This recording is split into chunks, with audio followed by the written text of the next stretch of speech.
Hello everyone, first of all thank you for joining this course. So this is the introduction video of this course, and in this we will discuss about how course structure will be and what you can expect from it.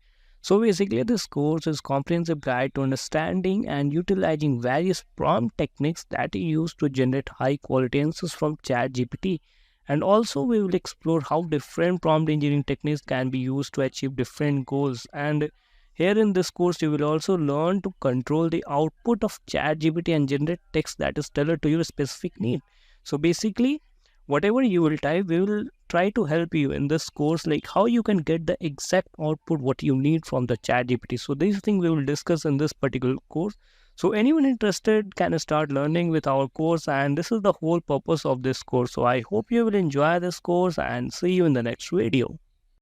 Hi, in this class we will learn about what is prompt engineering. So here we will discuss these 4 points in this particular video, and we will start with the introduction to prompt engineering and so on. So what is prompt engineering? So here I have written a very simple term. Prompt engineering is a technique or process of writing prompts in such a way so that user can get the desired output from these models, whether it's a chat GPT or a bot. So whatever model you will use, or whatever these AI tools which you will, that is chat GPT, bot or BingChat. So you have to write in such a way you should always get the desired output. So here in the next slide I have added why prompt engineering is important. So here is a reason behind this. Like, it is important because to control the behavior of these models, like how you will provide the text or your instructions or your prompts. So in that case only you will get your desired output. So it all depends on your prompt, on your instruction. So that's why you should learn about the prompt engineering, and that's why it's a very important. So next we have how you can do this prompt engineering. So it's a very simple. So I have written some of the points here. You can see, like, you should be always be specific of your instructions. So whatever the instruction you are providing, it should be specific. So the more specific your prompt is, the more likely the large language model is to produce the desired output.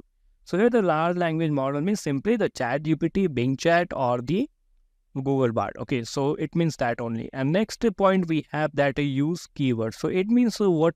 So you have to use some particular keywords. Like I will show you the example in our next slide what I'm talking here. Okay, so you have to include the keywords in your prompt that are relevant to the desired output.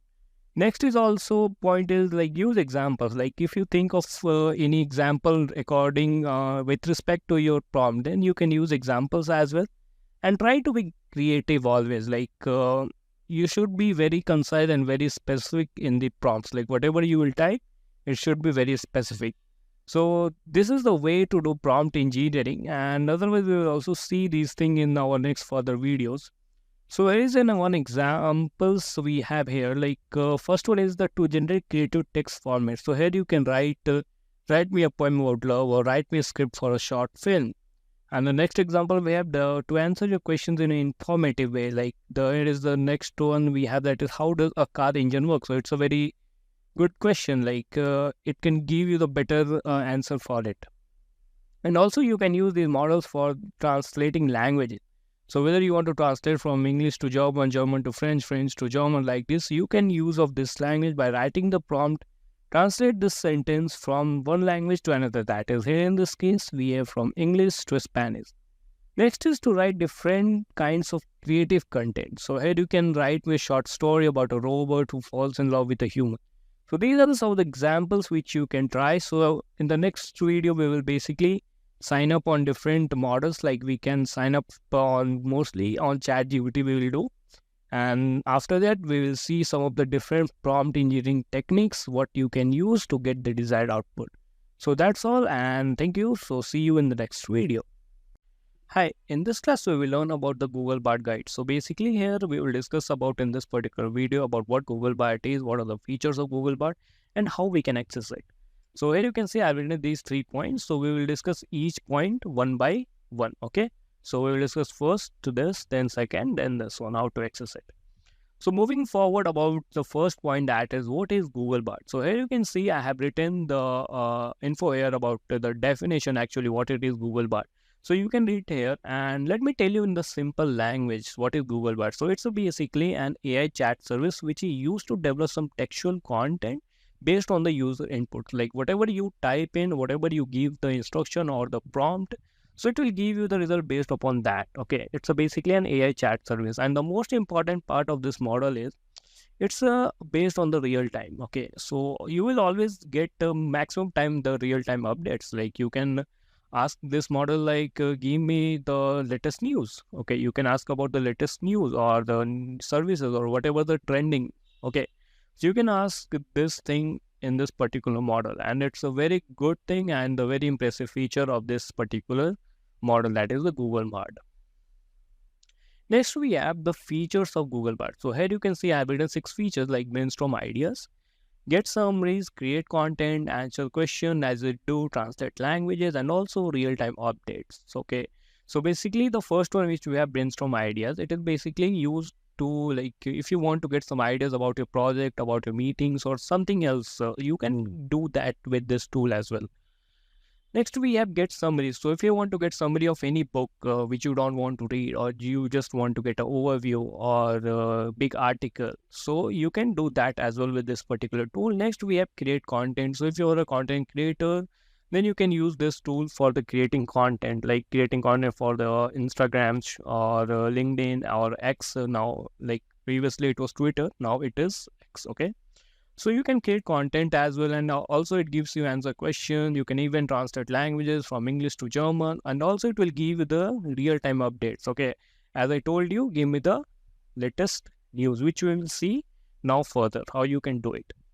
Now let's see about the how you can access it. So it's a very simple. You have to just visit this website bard.google.com. Okay, and here you will see about this particular UI, and here you will see enter a prompt here. So you have to just write some prompts and make sure you are already logged in your Google account, otherwise you will need to just sign in with the Google. Okay, so now let's write hi. You will say hi first. Okay, so we will start with the very first thing about the brainstorming ideas. Okay, so the first feature which we talked just now, so I will write here brainstorm Python project ideas for beginners. So let's see what it gives us. So we will wait, it will take some time to give us the result. So we will just wait for it. Okay, so here you can see it has given us some of the results like text-based adventure game, Hangman, Dice Rolling Simulator, Madlib Generator, so many games it has given us, and also the description it has also given how you can do it. And even if you want to go in deep, like how I can do that, then you can write that as well. Suppose if I want to create this game, text-based adventure game, so I will tell it, how can I create this game? And I forgot to write in Python so that it will give me a result in Python. Let's see what it gives. So here you will see it has given us the steps: choose your programming language, plan your game, create a map of the game world, write the game code, test the game, deploy the game. Okay, so it is giving you the basic idea and overview of how you can proceed with this. Okay, so this is the first thing which we discuss. Next, moving forward, let me give you the this one. Next example of summarize. Summarize the book Rich Dad and Poor Dad. So let's see what it gives.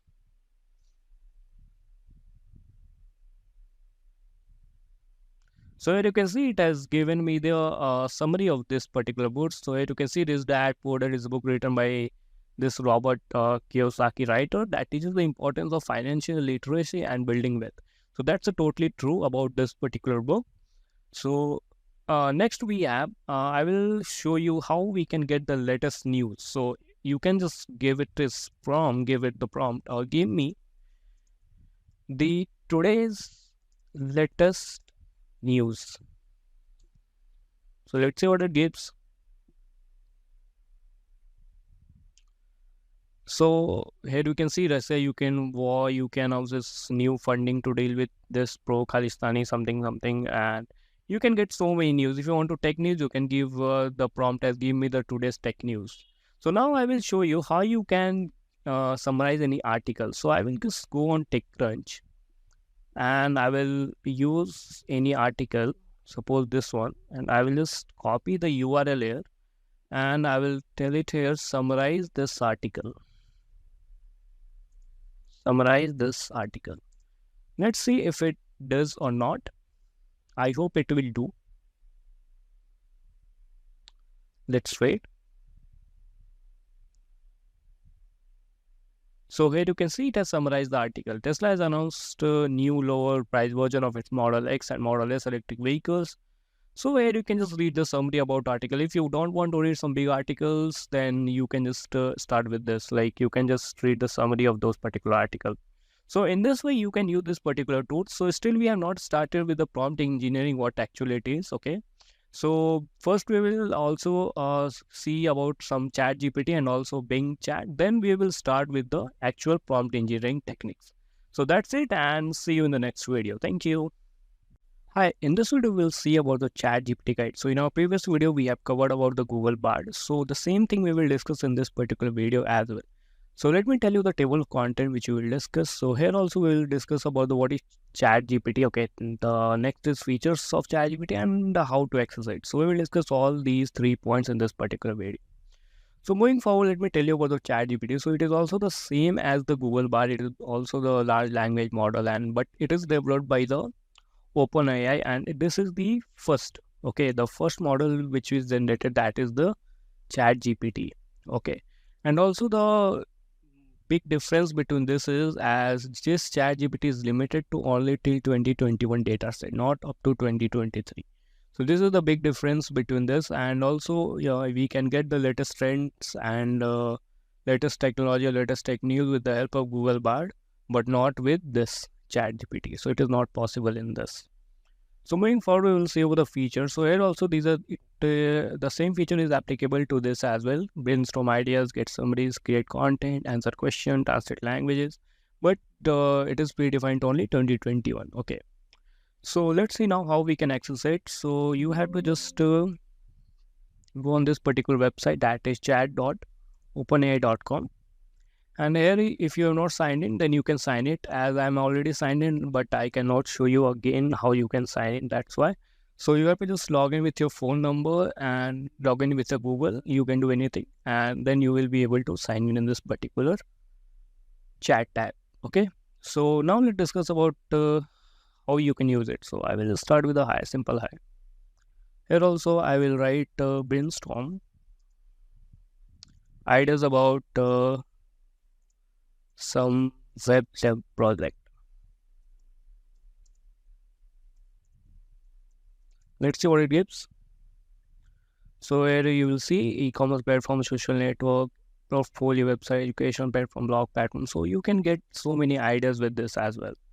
So in this also I will show you like I will give you the proof why it is limited to 2021, like how it is limited. So if I will ask you, give me today's top tech news. Let me just copy it, and I will open it in another tab bar. Okay, so you can get the difference. If I write the same thing here,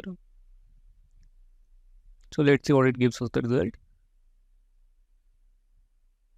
So here you can see it will give us this result, like today's tech news, and the headline is of August 16 as well. You can see it here, the whole news.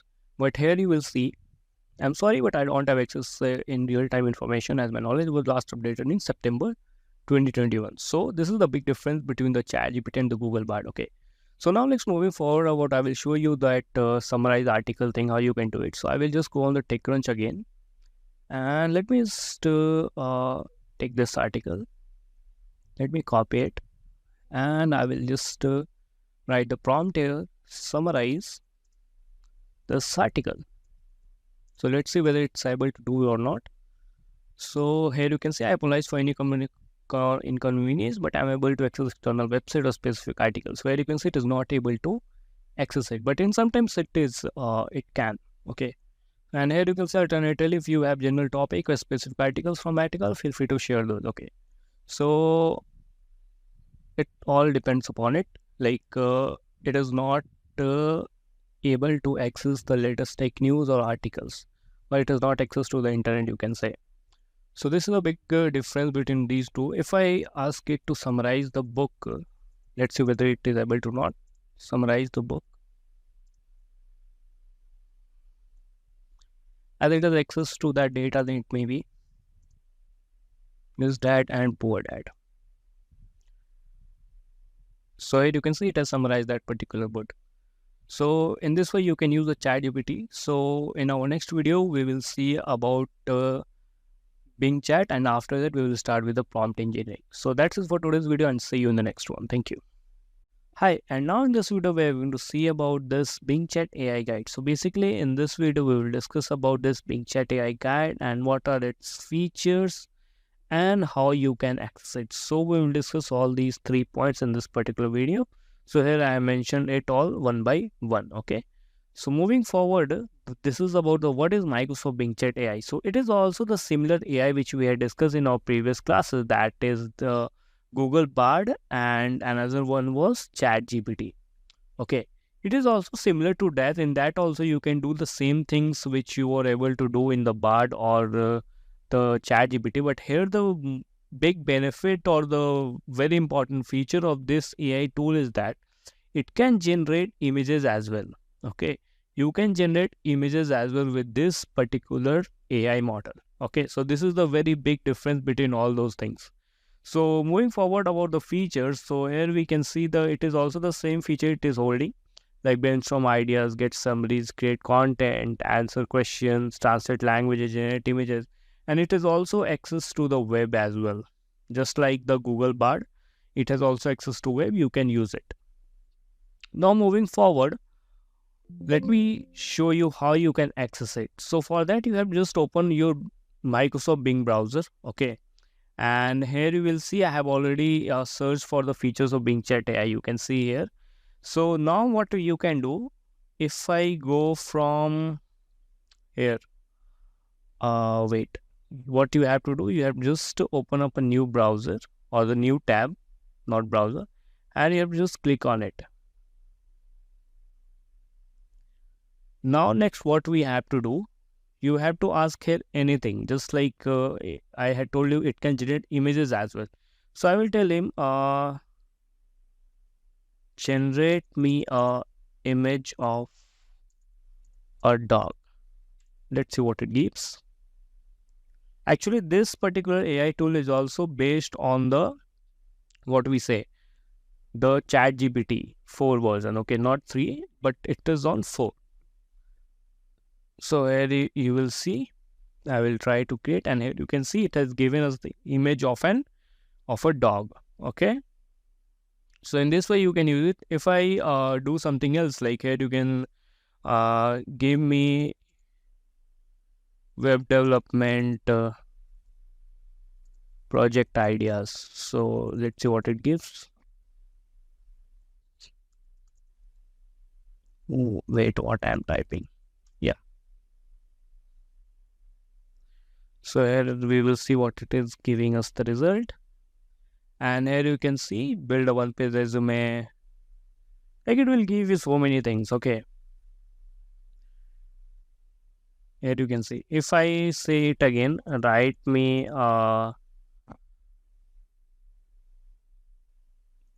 article on today's most important news. Here you can see we are generating the content. Okay, let's hit enter. And it will give us, here you can see I'm from India, so it is basically giving me those kind of results according to that. Okay, so in this way you can use this BingChat AI, okay, for your purpose. So now from our next video, we are going to actually start the whole prompt engineering guide. So stay with us and see you in the next video. Thank you so much for watching. Hey, now in this video, we will see about the what is prompt engineering. So basically from this video onwards, we will be using only ChatGPT for writing the prompts and getting the inputs and all those things. Okay. So in this particular video also, we will start with the ChatGPT and we will see about the what is prompt crafting, what it means. So basically, in this video, we'll discuss these three things: what is prompt crafting, how to structure, and how to do it. Okay. So these three things which we will be covering in this particular class. So moving forward with the first thing, that is what is prompt crafting. So in a very simple term, I have written here, which you can see that prompt crafting is the process of writing the instruction in such a way so that we can get our desired result. What it means, it simply means that we have to write the prompt or the instruction, or we have to give the instruction in such a way so that we can get out the expected result. We should not get the unexpected results. Suppose you want to write tell ChatGPT about write something about a dog, and it gives you about a cow. So it should not happen like that. Okay. So that's why you should write in such a way so that you should get your expected output. Okay. So now moving forward, what we have to discuss here is, so how you have to structure your prompt. So basically, are the three some things which you can see here. The first is context, next one is task, then instruction, clarify, and refine. So here you can see the example. The context, it means what it means basically, the whole overall idea, like what you want to do. And suppose you want to get information about some kind of history, okay, like American history, then you will tell the ChatGPT like you have to act as a history teacher, and you should have the 10 plus of experience, and you should also have the better writing skills like a professional book writer, and you have to write me an article on this particular topic. So in that way, you can say, or you can instruct the ChatGPT. Okay. So here is an example which you can see, like ignore the previous prompts in this conversation. What it means, in ChatGPT, it keeps track of your previous conversation as well in a single chat window. Like if you will have a single chat window and you have asked something about hair, and you can ask the similar or related thing to the chat GPT again, and it will give some results based on the previous results as well, or it will remember like what you had told earlier, just like that. Okay. So let's see about this thing, about this context, task, instruction, clarify, and refine. So here is the first: ignore the prompts in the whatever the prompts is there in the previous conversation, ignore it. And here it is given, you are an experienced content writer with high level expertise and authority with the tech industry. And what your job is to write content that will be published online on website, social media, email newsletter, and advertisements. Okay. And your writing style is informative, friendly, engaging while incorporating humor and real life example. I will provide you with a topic or series of topics, and you will come up with an engaging article. So, and here you can see, do you understand? Okay. So here is, it will give you, I understand everything, whatever you had said. And then you will need to give your topic. Okay. It's like that. Okay. So now what we will do, now I will just create a one prompt, and suppose I want to find some history about American history. Okay, and I want to write an article on that. So I will write that particular prompt, and let's see how we get the result. Okay. So first of all, you open your chat GPT. So let me just open it. Okay, here. Now here you can see I have to tell the chat GPT how you have to act. Okay. So suppose first I start with hi. So how can I help you today? Okay. So I will tell the chat GPT, act as a history teacher with 10 plus years of experience, and you have to write me an article on American history in 500 words. Okay. And here you can see write also like that, as to teach you 10 plus years experience, and you are a very good book writer, and you have to write me article on American history in 500 words. This is our crafted script. Okay, or crafted prompt, you can say. So if I just hit enter, so let's see how it gives me the article. So it has given you the introduction as well, canonical beginnings, everything, whatever the related things are there, it has given you everything. Okay. So in this way, you can use this prompt crafting technique as well. So And also I will tell you in this particular video like how it keeps previous informations like previous chats. Suppose if I tell the ChatGPT now, can you please provide me the important dates. So let's see what it gives. So it is giving me the dates related to the previous article, whatever it has written, or the previous information which I had asked on the American history. So here you can see it. So this is the whole way of creating a prompt. Okay. Also, if what I do, I will just show you one thing. I will again open a one new tab and I will write just simple this thing. And let's see how it gives.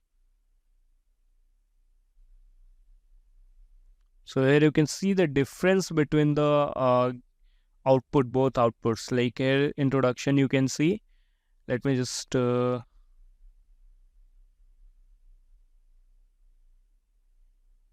here you can see the difference between both the ways how it has given us the result. This one is the crafted prompt and this one is the basic simple prompt which I had used. So here you can see it is looking like it has written by someone else, like someone a better book writer. I have actually written a very good writer you should be. That's why it is given this kind of result. But here you can see it is we can say that it is written by the AI. So this is about the prompt crafting, and see you in the next video. And from next video we will discuss about so many prompts, multiple prompts as a marketing manager or a web developer, front end developer, or teacher, whatever. We will see prompts related to each and every fields. Okay, so that's it for today's video, and see you in the next one. Thank you for watching. Hi, in this class we are going to learn about the how to create a resume. Okay, so that will be the very interesting class, and in this we will see how we have to use the chat GPT to create our resume based on our experiences, on the skills or the achievements, whatever you have. So we will use all those things and we will create a better resume. Okay, so basically this is the whole agenda for today's class. So in our next class, we will see about some more useful prompts. So let's begin with this. So basically, first of all, you have to open your chat GPT. Okay. Then what you have to do, then you have to give the prompt here like this. Let me just write, act as a professional resume creator who has an experience of 5 years, we can say. Okay, so act as a professional resume creator who have an experience of 5 years. It means you are telling the chat GPT like whoever think as you are a best resume creator. Okay, next we will see, tell me the points which I should include in my resume so that I can, what we say, get identified by different recruiters. Okay, so we will write like this and it will give us the some points, then we will go further. So this is the first prompt which we will use. Let's see what it's giving. So first of all, you need to provide the contact information, professional summary, skills, work experience, education, certification, projects, awards and honors, professional affiliations. Okay, so many things are there. Okay, and it is also giving you, remember, tailor your resume for each job application, emphasize the skills and experience that directly relate to the position you are applying for. So it means, what it means, like whatever the position you are applying for, that your resume should match. Okay, so in this particular case, in today's class, we are assuming that we are applying for the software engineer role, okay, or web development role, or just suppose like a IT role. Okay, so we will create like this. So first I will tell again, thank you. Now I will provide all my information, and then please create a better resume for the role of software engineer. Okay, we'll write like this, and then we can tell no, that is enough. Let's hit enter. Okay, here you can see please provide me the necessary information including contact details, work experience. Okay, so the first information what we have to do, first we will write like this: contact information, and the full name which we have to, I will just use random names, anonymous, phone number plus 1-856-456-789. Okay, like this. It is random, musk@gmail.com. Next we have LinkedIn profile. So suppose I am providing my LinkedIn profile as linkedin.com/Alan, like this. Location USA, I write like this. Okay, so our this information is done. Next we have to provide a professional summary. So in that, what we can do, please create based on my other info. We will write like this.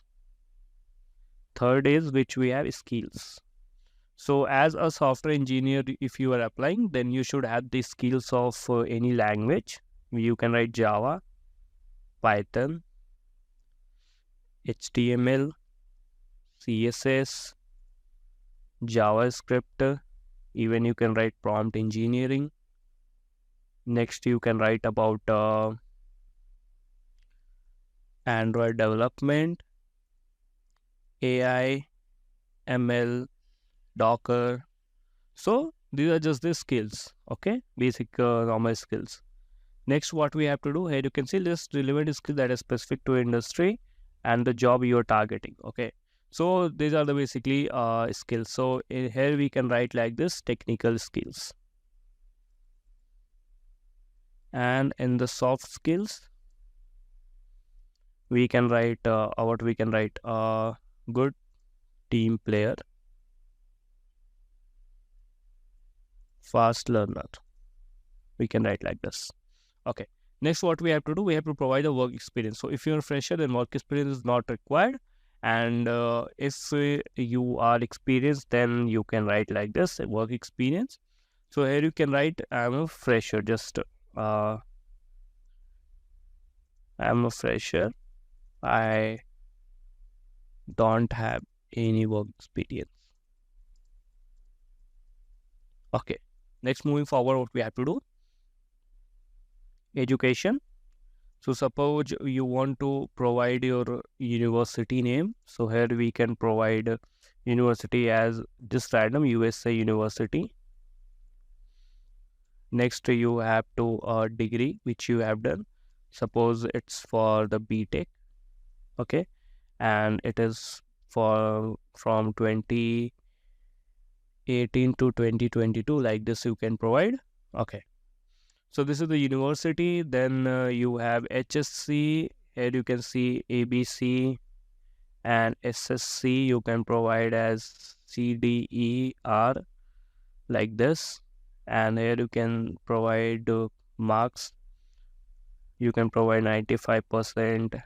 Here you can provide marks as 80%. Okay, so these things are done. Education is done. So if you have done any certifications, then you have to write like this: certifications.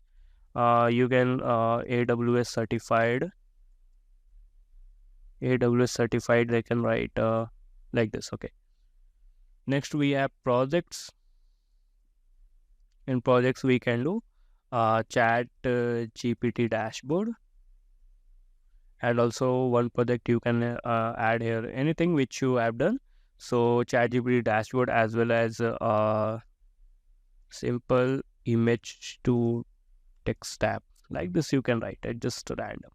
Next we have awards and honors. If you have, then you can mention. Language and technology, we already done it. Here you can write the hobbies. Hobbies is playing guitar and listening music, or whatever you think that is necessary. Or you can write cricket or football. Okay, so these things are done. Okay, now we have now we will write, I have provided all the information to you. Can you please give me, sorry, we have already done it. Now let's hit enter. Actually, we had already given here.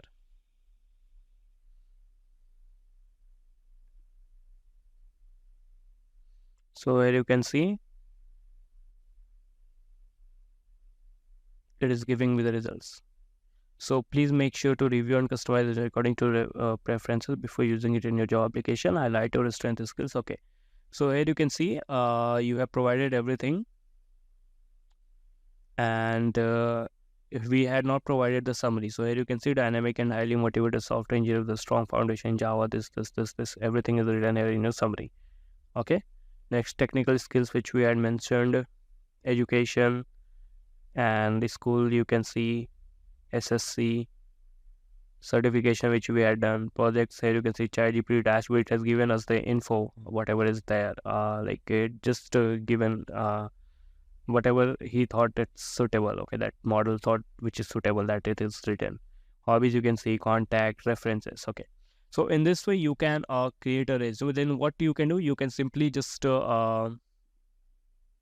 use any editor like Microsoft Word you can use, and there you can just copy paste these infos. Okay, so if you say the ChatGPT, can you please improve more in this? Let's see what it gives. Okay, so here you can see it is changing the design.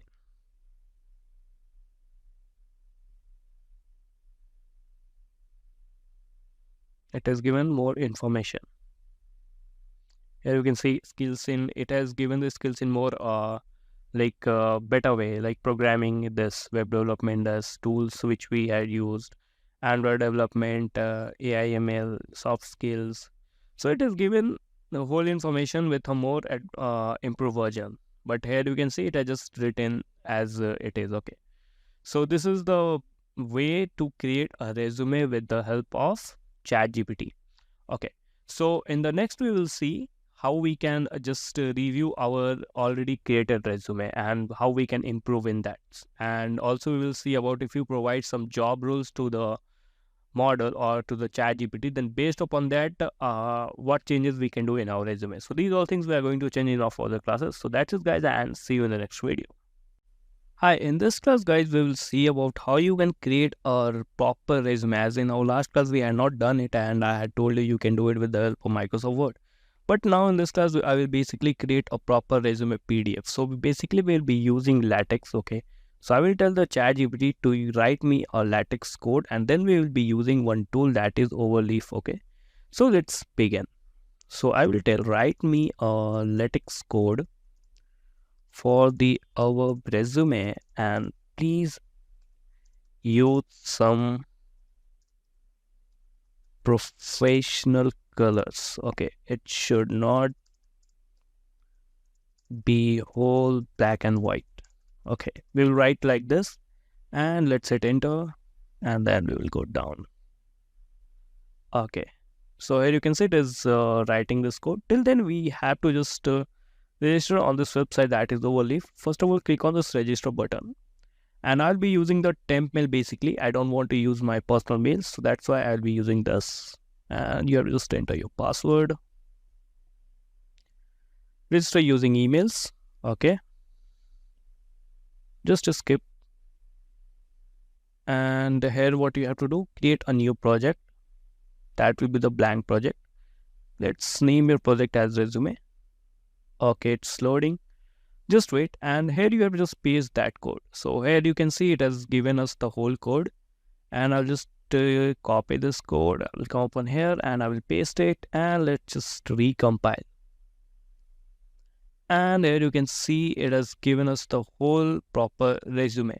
So to download this, you have to just click on this download PDF button, and you have to just open it. And here you can see it has given me the whole proper resume in the PDF format. So here you can see in this way you can just generate your resume. Okay, so that's it for today's class, and next class so we will discuss which we had not done till now, and I had discussed you in our last class. So that's it guys for today's, and see you in the next one. Hey guys, and in this class we are going to see about how we can update our resume based upon the job description. So that will be the whole agenda of this particular class, in which we will first, what we are going to do, first we will give the job description to this ChatGPT. Then upon that we will then generate one updated resume. Okay, so that will be the whole agenda of this particular class. So let's start with the job description. So here you can see that is the basically one job description for the software engineer role. And here you can see we are they have given the info and the skills required section. You can see there are so many skills are mentioned here, like C, C++, Python, Java, all those things. Okay, so now what we are going to do, we will just copy this whole description. We will go in this ChatGPT and we'll be using this resume which we had created in our last class, and we will tell it to just update it. So let's see how we can do it. First, I just copy whole resume. Not sorry. What we say, whole job description. Okay, so where is the job description till now? Okay, why Cisco and all. Okay, just copy it. And in this particular ChatGPT, we will see how we can do it. So first, the prompt which we have to write, just say hi to the ChatGPT. Okay, next, here we will describe all those things. Act as a professional recruiter who just rejects resume based upon the skills and the keywords written in resume. Okay, so I want you to give me a updated resume in which all the particular keywords and skills should be mentioned based upon the job description. So first I provide you with the job description, analyze it first, then give me the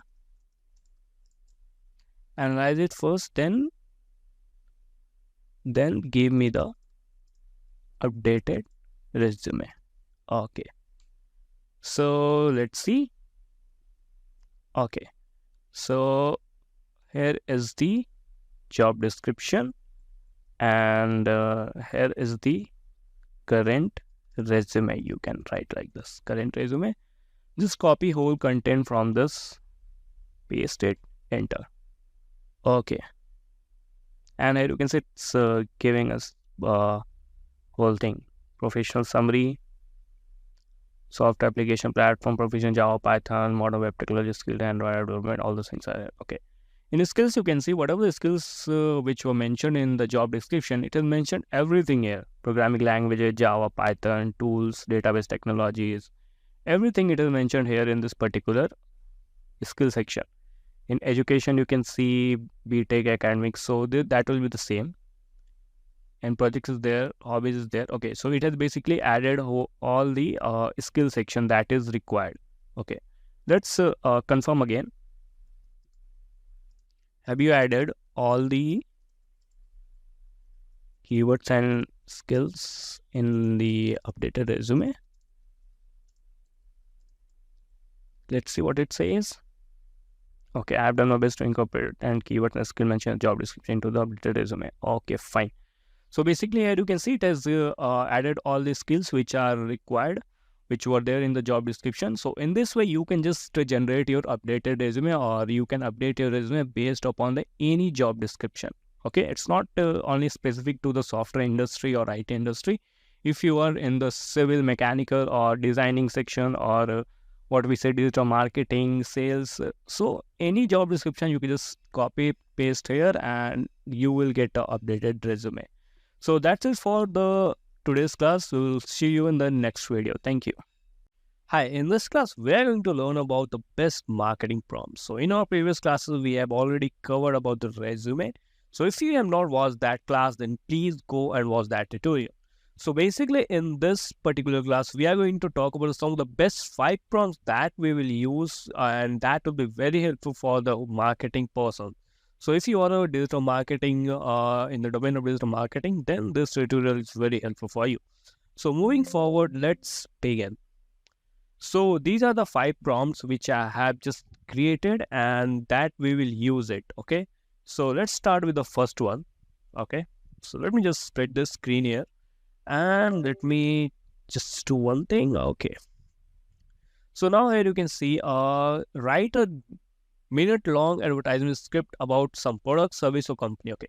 So here basically we will go with the product actually. So I will consider one product as the video editing software. Okay.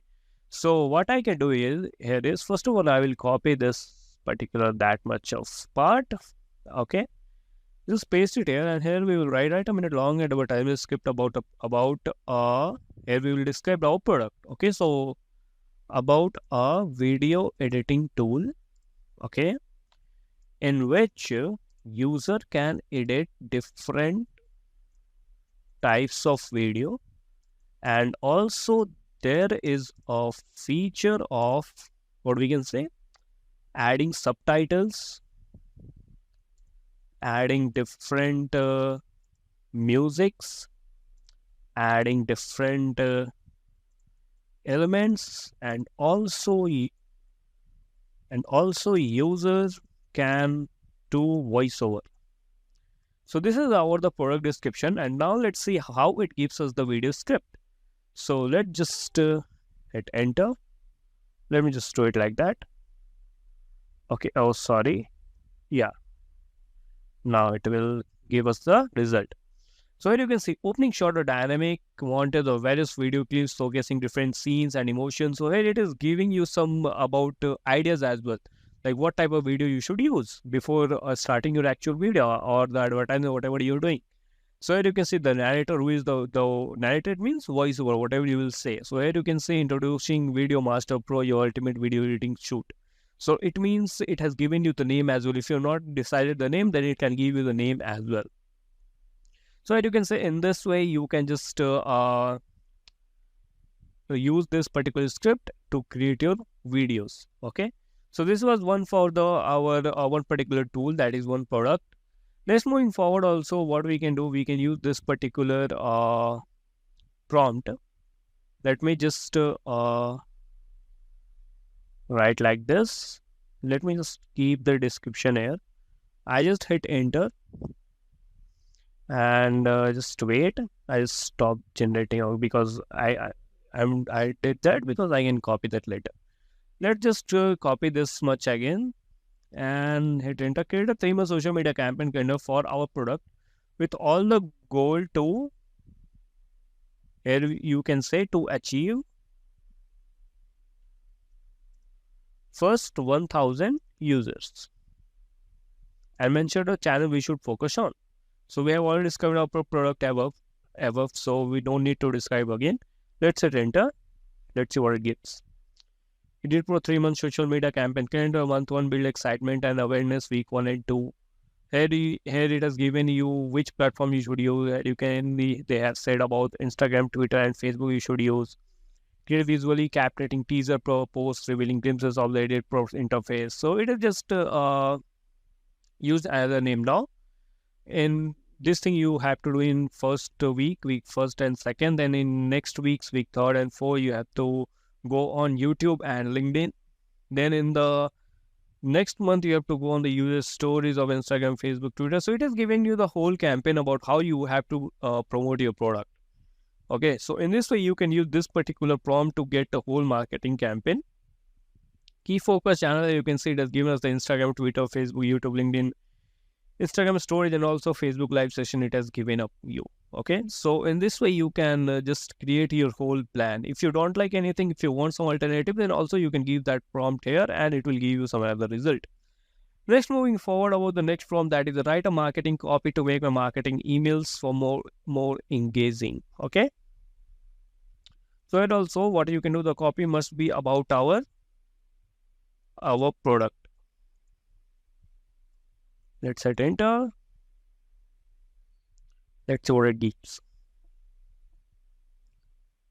As you can see, it is written your marketing copy email. This email you can use it if you want some short, then you can write like that. Please give me little bit short email. Let's see.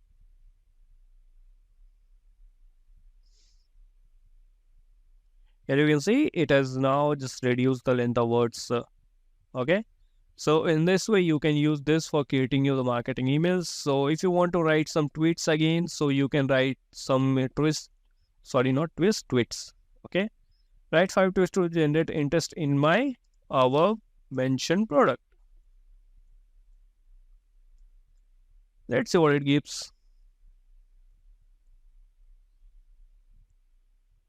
As you can see, it has given me the five tweets, like ready to turn your videos into masterpieces, introducing Edit Pro, your ultimate video editing companion, unleash your creativity and transform your contents like never before. So in this way, you can generate tweets as well on any topic. It's not related to the marketing because this class is related to marketing.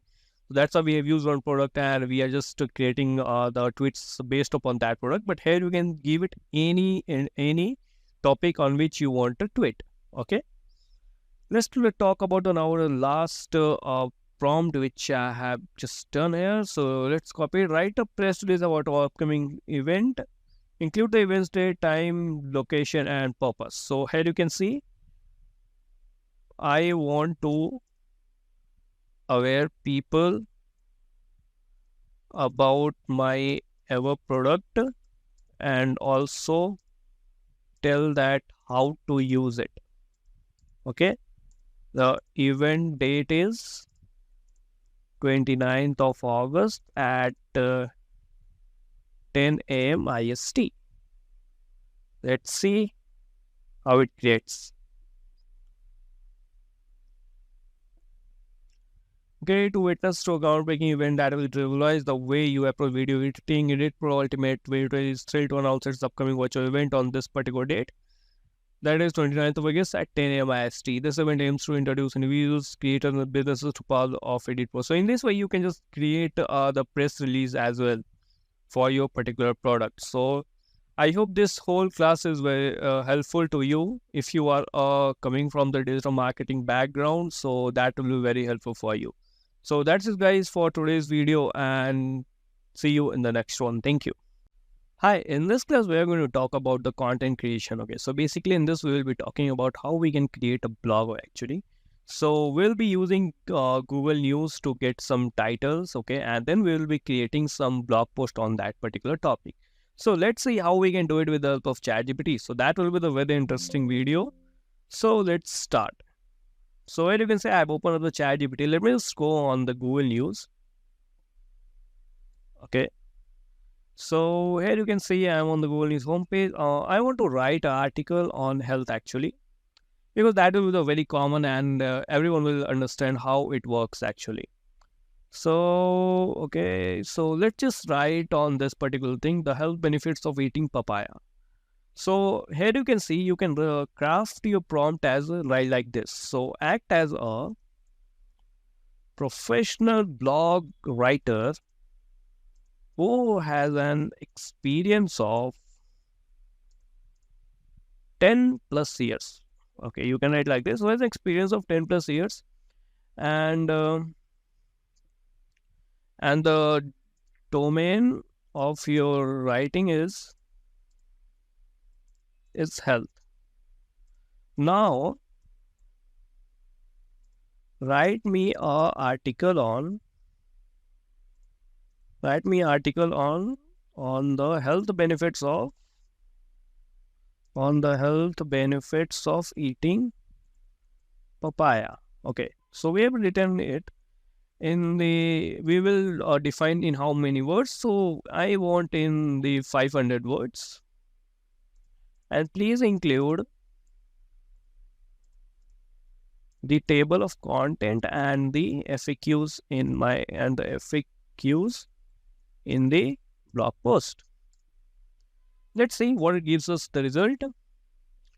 Here you can see exploring the remarkable health benefits of eating banana. By your name will be here. A health enthusiast and blogger with over 10 years experience. Okay. So here you can see it is given a table of content like introduction. So here you can see when it comes to release and nutritious tropical fruits, papaya takes the spotlight with its sweet and vibrant presence. So you can just read it at how perfect it is written. You can see it has described all the table of contents, whatever it is there, like nutrient powerhouse, papaya nutritional profile. Papaya is packed with essential nutrients that contribute to overall well-being. A single serving of papaya provides a generous dose of vitamin C, vitamin A, folate, dietary fiber. So you get all those things. So in this way, you can generate a whole perfect article with the table of content, with the FAQs as well. Like these both things are required for a best blog. So this is the way of generating a perfect blog for your any title, whatever you want to use. Okay.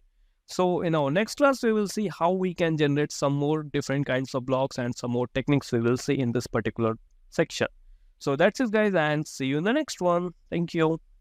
Hey, now in this class, we will see how we can create the content ideas. Okay. So on what content you want to write an article on. So whether you are a food blogger or any professional, it doesn't matter actually. Here just require your thought on what particular topic you want to write an article. That is only required here to generate some ideas, okay, based upon that. So if I'm a food blogger, then I will basically write an article on the healthy foods. Okay. Healthy foods I can write on. Or if I am a developer, then I will write on any programming language like Java or Python. Okay. So it totally depends upon you on what particular topic you want to write an article. So to get an idea, so the prompt which we will use here is that is very simple. Let me just close it. The prompt here is write me a, not write me. Actually here I will write like this. Give me a 5 ideas on which I can write article on which I can write article. I am a food blogger and I want to write an article on healthy foods. So here you can see what it gives. Here you can see the power of superfoods, 10 nutrient-rich ingredients for optimal health, balanced meal planning, creating nutritious and delicious foods for every day. In this way, you can just generate the ideas. Okay. Suppose now I want to generate some ideas based upon some different things. Okay. So here you can see, just paste it. Wait a minute. I will write here. Give me 5 topic ideas on which I can write article. I am a tech enthusiast. That much is enough. Let's see what it gives the result. The rise of AI in everyday life, the evolution of smart homes, and the blockchain beyond cryptocurrency, gaming in the metaverse, green tech innovations. Okay. So it's just a way to just if you are not able to think that much or you are not getting on what topic you should write an article now, if you have don't any topics left, in that case you can use this ChatGPT to generate the articles or to generate the topic ideas. Okay, so that's it in this for this class, and see you in the next one. Thank you. Hi, in this class we are going to talk about the how you can generate the Instagram captions. Okay. So we will say this thing in this particular class. You will need to describe the about the what kind of post you are going to do on the Instagram. It means what it means you have to describe about the post description. Okay, you have to tell the post description. Okay. And you have to tell the chat GPT as you will need to act as a digital marketing expert. Okay, you will need to tell this thing to the chat gpt. So we will use and create a one prompt. Okay, and then we will be using this prompt in the chat gpt as well, and also on the Microsoft BingChat. Okay, so these two will be using, and in this the Microsoft BingChat, I think it gives the better result than chat gpt. So let's see how we can do it. Okay, so here you can see, let me just write a prompt now. Let me just exit from this writing pad. Okay, so now what we have to do, I will tell the chat GPT as act as a,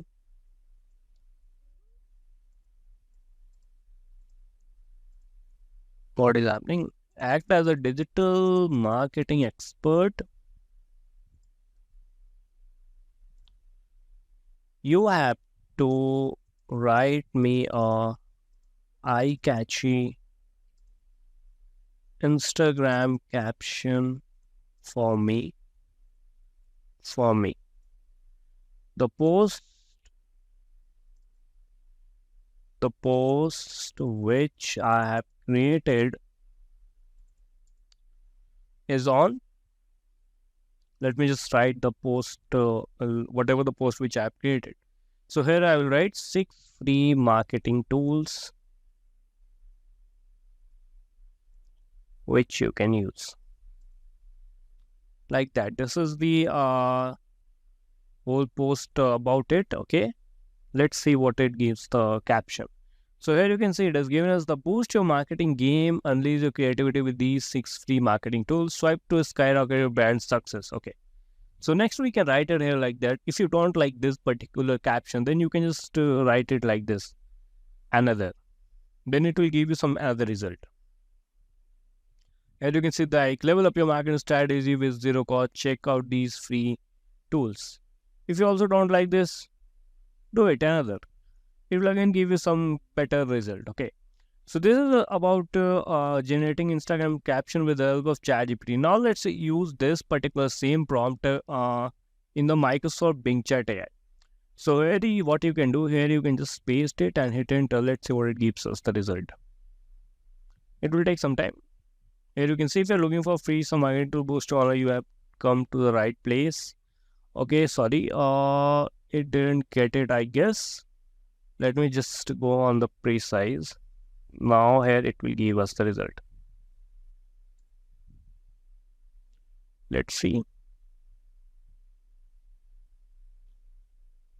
It takes actually time, and it is based on the ChatGPT 4 actually. Okay, so we were using ChatGPT 3.5, but it is based on the ChatGPT 4, that being Chat AI. So here you can see it is given us the skyrocket marketing game with these 6 free AI tools. Okay, so here you can see here also you can generate some other. Give me another caption, please.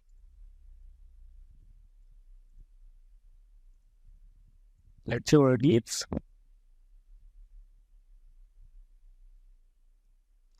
So you can see unleash the power marketing with these 6 free tools. Hashtag marketing. It has given you the hashtags as well. So in this way, you can use this ChatGPT or the BingChat AI. You can even use the Google Bot to generate the Instagram caption for any post which you want. So that's all for this particular class, and see you in the next one. Hey, and now in this class, we are going to talk about the Twitter threads. Okay, so how we will use this chat GPT and all other models to generate the Twitter thread. So here are the 2 points which I will discuss before going further in this class. The first point is if you want to generate the thread or the data that is not current data, okay, then you can use ChatGPT, because if you want to generate some threads on the current data, but ChatGPT doesn't have access to it as it is limited to only 2021, that's why you cannot use it. But if you want to use or generate some data that is, it should be current data, like Chandan just landed on the moon. So it is the recent data and the current data. In that case, you can use the Google Bard. Okay. So we will see both the examples in this particular class. So let's see how we can do it. Let me just exit. Okay. So now for the first case, I will generate a thread on the computer tips and tricks. So let's see how we can do it. Act as a Twitter expert.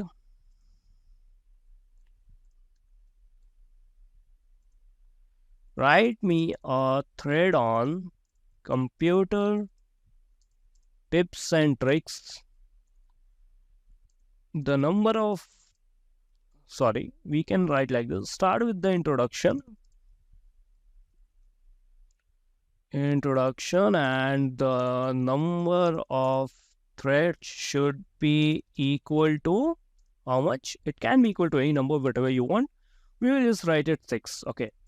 And keep in mind, this tweet should rank on Twitter and people should like it. So let's see how it gives us the result. Okay. Oh, why it's not generating? Okay, here you can see it is generating. Okay. Ultimate computer tips and tricks. Say they're tech enthusiasts looking to up your computer game. Whether you are a newbie or seasoned user, this thread is packed with golden nuggets of computer wisdom. Okay. So here you can see it is generating some threads like 1 by 6. That is the first thread. Here you can see that is the search shortcuts. What you can use. You can use Windows key pluses to open a quick search bar. On Mac, you can use Command plus space for spotlight search. Okay, that is quite a good thing. Next, we have organize with drag and drop. Tired of Windows clicks, organize files like Pro, hold Control on Windows or Command Mac. Okay, nice. So here you can see how it is generating some best tips and tricks as well. Okay. And it is giving us the whatever the number which we had required. That is only 6 that we had required. So here you can see it is giving us the only 6. Here you can see the task widget trump is your computer acting slug is hit Control Shift Escape to open task manager on Windows, and then I just end the task. Here you can see how you can take this screenshot and the Windows, like you have to just press Windows Shift S to take a screenshot. Password potency, you can see hit a strong password. Okay, so here you can see it has given us the 6 threads. Okay, so this thread was not based on any kind of data. Now we will see how we can generate a particular thread with the help of the Google Bard. So let me just open up the Google Bard here. Okay, so here you can see, I will again write it here. Act as a Twitter expert and write me a thread on the people who were included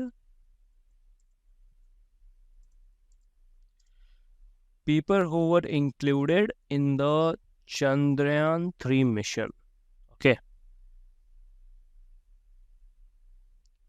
Chandrayaan 3 mission. So let's see what it gives us. As Google Bard is a little bit of slow, it takes a little bit of time. So you can wait. So here you can see it has given us the thread.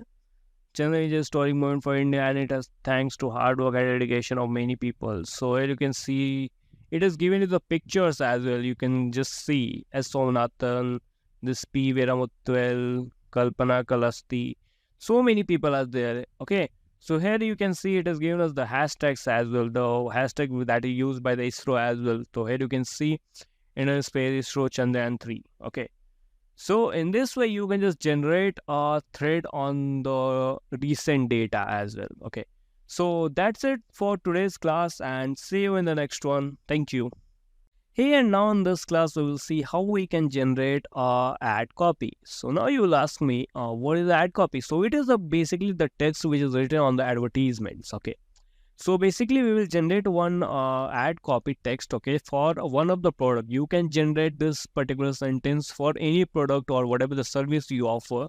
So it all depends upon you. So basically, in this particular class, I will take one example of a product. Suppose we will consider one product that is used to share files from one device to another device, okay. So we will suppose this is a product, and for this product we will just create an ad copy or generate an ad copy. So let's see how we can do it. So for that, what you will need to do, you will need to generate a prompt, and you will need to craft a prompt like that. So you will need to tell act as a marketing expert. Okay, act as a marketing expert, and you have an experience of 5 years in generating ad copy. So now we will see our task, what we want to achieve. Write me a ad copy in short for a product, which is used to share files from one device to another device. It can share files from Windows to Android or from Android to Windows as well. So this is our prompt. Let's see what it gives. So it is introducing file share plus seamlessly share across devices. Tired of hassle while transferring files between your Windows PC. So it has given us the whole text that is required. Okay, it has given us added some features as well, which you can just think of it. Okay, as you can see, secure and private, cross-platform magic is there, intuitive interface, one app endless possibilities. So many things is there. If you think this is very long, you can tell the ChatGPT to please make it short. Let's see what it gives now. Here you can see seamless file sharing made easy, introducing files are plus, share files effortlessly between Windows and Android, fast, secure, and it has also given you the best emojis as well. Okay, so in this way you can generate the ad copy for your any product or any service. So that's all for this particular class, and see you in the next one. Thank you. Hey, and in this class, we are going to talk about how we can summarize the articles with the help of the Chat GPT as well as the Google Bard. Okay, we'll be using these both tools for summarizing the articles, and also we will summarize the articles whether it's online or whether it's just a text, and it can be on any website. So we'll be using some links as well to summarize the articles. Okay. So, but today's in this class, we will just go with the simple text. We will provide the huge text, one article. We will copy some many website, and then we will provide that article to the Chat GPT, and then we will tell them tell Chat GPT to summarize that particular article. Okay. So let's start with the prompt. Okay. So here I have already selected one article. Okay. So that article is actually published on the TechCrunch. Okay. So here you can see UK government's something is their article. We will take one article. We can take this one. Okay. So it's a quite a good length article. What we can do, we have to just copy this. Okay. Till where you want. Just a minute. Wait a minute. I just reduce this. Okay. Now I can copy better. Okay, fine. Yes. Now it's done. Now what we will do, here we will write the prompt in the Chat GPT. There is some separate prompt which I have designed here. Summarize the main points. Okay. Summarize the main points of this article, which is given below in concise paragraphs. Okay. And then we will provide the article here. Okay. And just hit enter. And now let's see how it is generating. Here you can see it is just given you the summary of the above article. Okay. So let's see whether it has created the correct or not. Let's first check this article. Microsoft has announced that it will unbundle its Teams business collaboration software from its broader Office suite. Okay. Following growing regulatory scrutiny and compliance filed by the rival Slack. Okay, rival Slack, sorry. So here you can see the changes are effective from October 1st is there. It is written and little complicated. Something is there. Okay, this article is something about. Let's check what it is written. Microsoft announced it will separate Teams, its business collaboration software from the Office suite. Okay, so whatever the Microsoft 365 is there, so they are just separating the Teams from that. Okay, this is the main idea. So we didn't need to read the whole article. We just got in just one line. We got the whole point of this particular article. Okay, and a complaint by stack effective from October 1st and all these things. Okay, so in this way you can just summarize the article. Let's moving forward. Another prompt which I have crafted actually. So let me show you this one. So for that you will need to write provide a brief overview. Okay, provide a sorry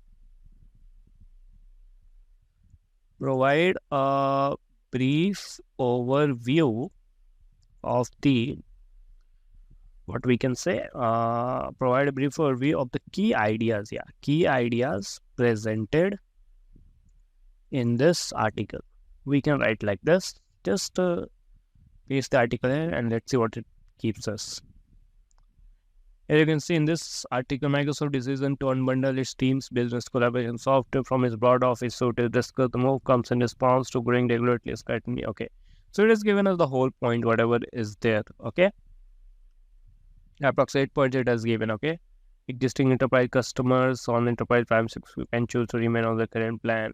So many things are there. It means that we have got some points as well. Okay, so in this way you can just simply summarize the article. You can just copy the article, paste it here. Okay, so in the next class we will see how we can just summarize any article or any some YouTube videos, and all these things we will see in the further classes. So that's it for today's class, and see you in the next one.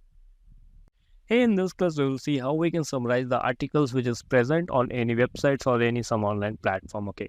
So in our last class, we had say we were just copying the text and then we were putting that text in the ChatGPT. Then we were getting the output. Okay. So, but in this case, we will not do it. What we will do, we will just copy the link. Okay. We will paste it in the Google bar. Okay. Here we will paste it. Then we will simply get the result. Okay. Why this is not possible with the ChatGPT? Because ChatGPT doesn't have access to the what internet. Okay, and also it has not any latest information. That's why it is not possible with the ChatGPT. So which tool can do it? Which tool can summarize the online articles? So this is a good question. So the tool which I will tell you, Google Bard is there, Microsoft BingChat is there, and also one more tool is there, that is Perplexity AI is there. Okay. These are the some tools which are used to summarize the online articles. So today in this session, we will use this Google Bard only, okay? And then we will summarize the article. We'll be taking, for example, the TechCrunch article. Let's take any article. Let's say the first one, okay? What we'll need to do, you will need to just copy the article and then we will use the same prompt that we had used in our last class, okay? So what was the prompt? Actually, the prompt was summarize the main points, okay? Let me try it. Okay. Summarize the main points of the given article in a very simple manner. We will add this thing in a very simple manner so that a little kid should also understand it. It will write in very simple manner actually, and then we will provide the link. Here is the link of the article. Okay, let's see what it gives the result.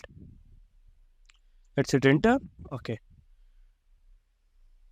so here you can see it has written the article you linked is not found. I cannot summarize the main points of the article if I cannot access it. Okay, let me just check again. This one is good, I guess. Link is correct. Oh, okay.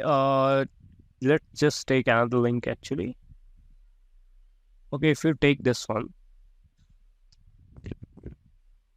then we just hit enter. Let's see. Let's see what it gives now. Sometimes this model doesn't work actually. As you can see here, it has given us the article. Sure, I can help you with that. The article you linked is about two Chinese mobility unicorns, Zeekr and WeRide, which are getting closer to their US IPOs after receiving a regulatory clearance from Beijing. So it has written whole the article in a very simple thing. It has summarized all the points. Here you can see it has written the points of the particular article in a very simple manner as well. Like here it has written China's Securities Authority has given regulatory clearance to two Chinese mobility unicorns, Zeekr and WeRide. This allows to go ahead with their US IPOs. So it is basically related to some Chinese company and their US IPOs. Okay. So if you will see here, those names are here or not here. You can see those names are also here, like Zeekr and WeRide. So it means it is just summarizing the article, like whatever the information we are getting, it's all from the article. It's not just generating again. Okay. So in this way, we can just summarize any articles which are present on any some website with the help of this Google Bard. Okay. We can also do it with the Perplexity AI. For that, you will need to just search perplexity.ai and you will come up on this website. You need to just verify you are a human. And here also you can just ask anything. Okay, so if I will ask please summarize this article, I will just write that much. Let's see what it gives.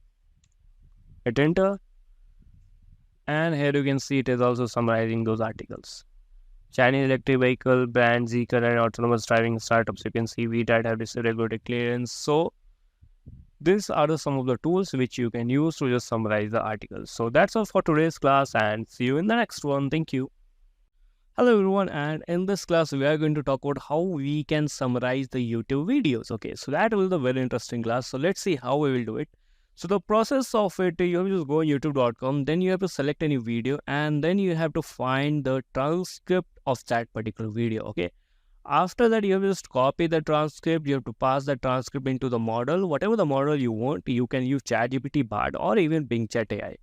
Okay, so then after that you have to just write the prompt, okay, to summarize those particular prompts, summarize the video. Okay, so this is the whole process which we will follow to summarize any video. Okay, so let's see how we can do it. First of all, you have to just go on the youtube.com. Okay, and after that you have to select any video. So in this case, let's select this one. दोस्तों ये ऐसा एक product है. Okay, and here is the three dot. You have to just click on show transcript, and after that you have to just click on three dots, toggle timestamp. Then you have to, what you have to do, you have to just select all these things. Okay, all these word. Okay, transcript is, now we have copied all the transcripts. Now what is the prompt we have to write? Act as a, what we can say, blogger, we can say. Suppose if you want to write a blog on that particular YouTube video. So let's see how we can do it. Act as a blogger, okay, who has an experience of 10 plus years. I will provide you the transcript of a video and I need a article in 500 words. I need an article in 750 words, let's say, in English. Okay, and include the table of content and FAQs as well in the article. So now let's provide the transcript here. So let's see what it gives us the result. Okay, so here you can see it has given us the table of content, introduction, boxing, initial impressions. I welcome tech enthusiasts. In today's article, we dive into the world of available technology with a space focus on the board smart ring. So that video was basically about one particular product, that is board smart ring. Okay, so you can say unboxing and initial impressions, design and build quality, functionality and features, how to pair and use, battery life. So everything is mentioned in this particular blog. Okay, so also even FAQs has been mentioned. Can I wear a ring on my finger? Yeah, obviously while you wear the ring on, but report recommends wearing it in index finger. Okay, so this thing has been mentioned by that content creator who is on the YouTube. So in this way, you can just summarize any article. You can even write the blogs. If you want to summarize, so just you can simply give this particular prompt. Just simple. You have to just provide summarize this transcript. And let's see what it gives. Here you see that Anki discusses the introduction of the board smartering fudge in a video. And these all things has been covered, and it has just summarized whole article into just some bullet points. So in this way, you can summarize any transcript of a video. Okay, so and even if you want to summarize it, even you want to create a blog, so it all depends upon you. So that's all for today's class, guys, and see you in the next one. Thank you for watching. Hello everyone, and in this class we are going to talk about how we can summarize any book. Okay, so that will be the very interesting class. So in this we will see how we can summarize the book, that is the Rich Dad and the Poor Dad. Here you can see. So how we will do it? So the first thing, you have to just use the title of the book.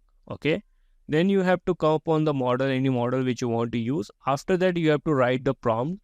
Okay, so prompt will be like this: please summarize this particular book. Like that you can just give to the ChatGPT, and it will obviously summarize the particular book. Okay, and also you have to keep in mind that you can also only ask until 2021. If you want to summarize any book that is published after this, then you will need to use some other tools like the Google Bard, okay, or the BingChat AI.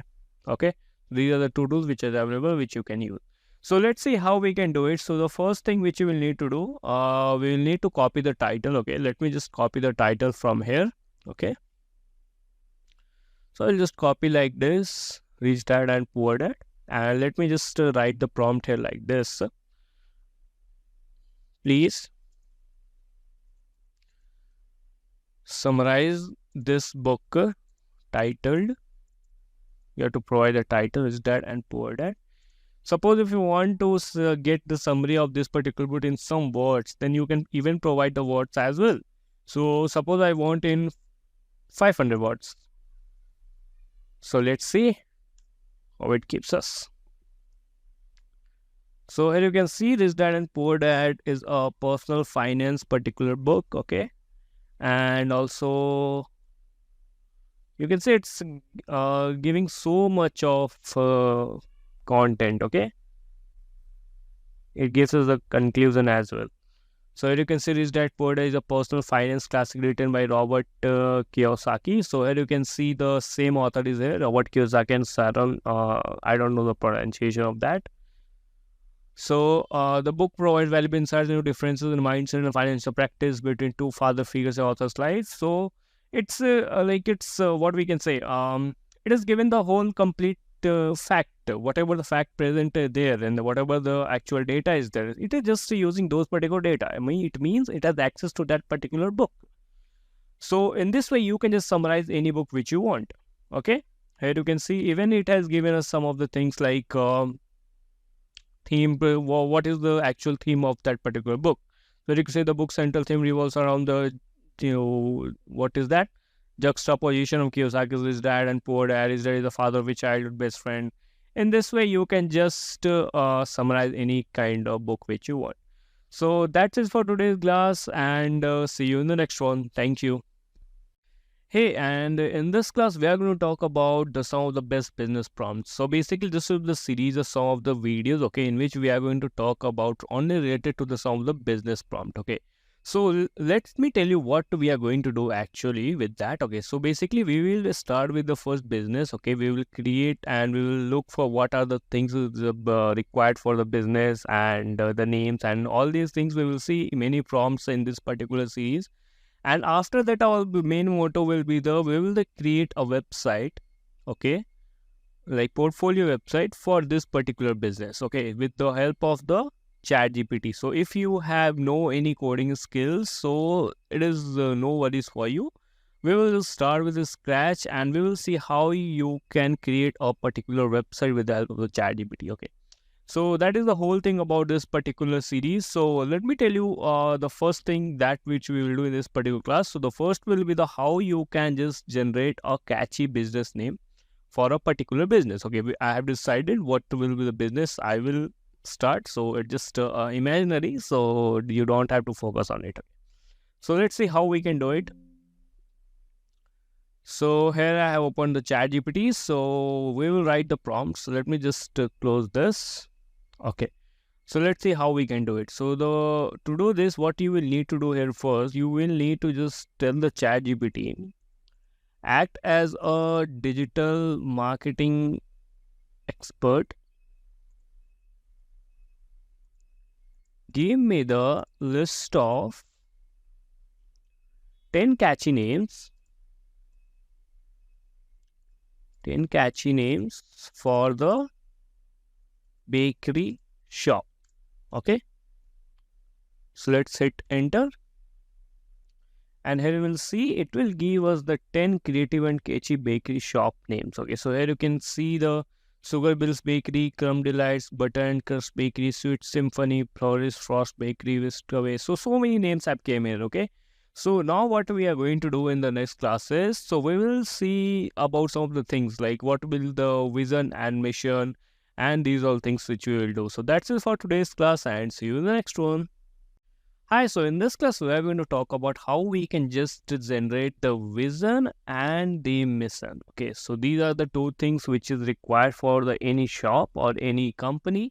So here basically, we are going to write the vision mission for any this company. Suppose I am starting the bakery shop, so I will select this name, Bakery and Butter and Crust Bakeries. Okay, and we will use this name only for our further prompt. So let's start with this. Okay. So we will write the prompt. Here you can see I have written already. Write a vision and mission for the bakery shop named this one, Butter and Crust Bakery. Okay, Butter and Crust Bakery we have written. Here you can just define any words as well. If you want to give it some limitation of the words, you can give it. So here if I want in 100 words, I need. So I will just write after my prompt that in 100 words I need that article. Okay. So let's hit enter.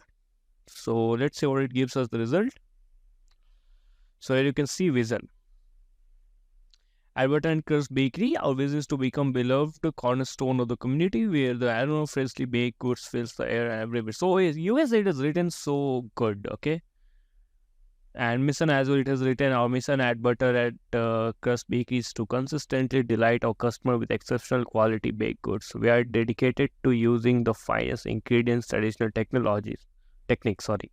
So in this way, you can just get your vision and mission for any business which you are starting. Okay. So that's it for today's class, and see you in the next one. Hey guys, so till now we have the bakery shop, okay, and we have our name as well, and we have the vision mission, okay. So now let's moving forward, and we will try to find out the who will be the target audience for our business and how can we reach to them, okay. So this will be the interesting thing, and for this we will write actually a prompt. So let's see how we can do it. Okay, so let me just close it, and now let me just write the prompt here. So here what you will need to write, you will need to write it as act as a business expert. Please tell me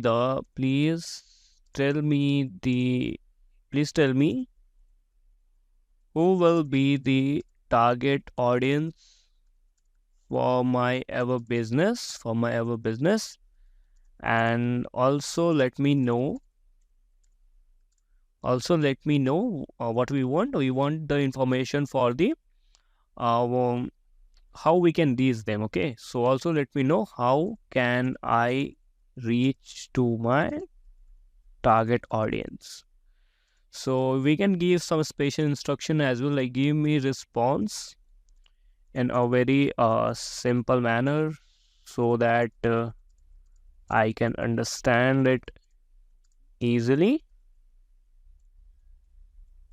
as I'm new in business. So let's see how it responds. Let's hit enter. Okay, so where it is, okay, here you can see what it is giving us the results. So let me go up. So here you can see certainly the target audience for Butter and Crust Bakery typically includes. So the target audience here you can see the local residents, families, coffee lovers, event planners, foodies, tourists. So these are some of the target audience. That is very like it's a quite a good result, as we know for a bakery shop these only will be the target audience. So next thing, it is the important one that model has given us, how you can reach our target audience. So here you can see you will need to do, you can use local advertising, like use flyers, posters, a local newspaper to promote your bakery within your community. So that is a very interesting point. Social media is another option, and build a simple website with your menu, location, contact information, some photos of your bakery. Okay. So this third point, which we will obviously do in our next section. Okay. So this we have to do. Next is online listing. You will need to list your bakery shop on Google Maps or Google My Business. So this is the thing. Sampling is there, offer free samples so that every bakery does here. Okay. So these are some of the things. Okay. And also one more important point, it could add like look for so that is not required, like we should look for our competitor as well. So in this way you can just find the your target audience for any business which you have started. So that's it for today's class, and see you in the next one.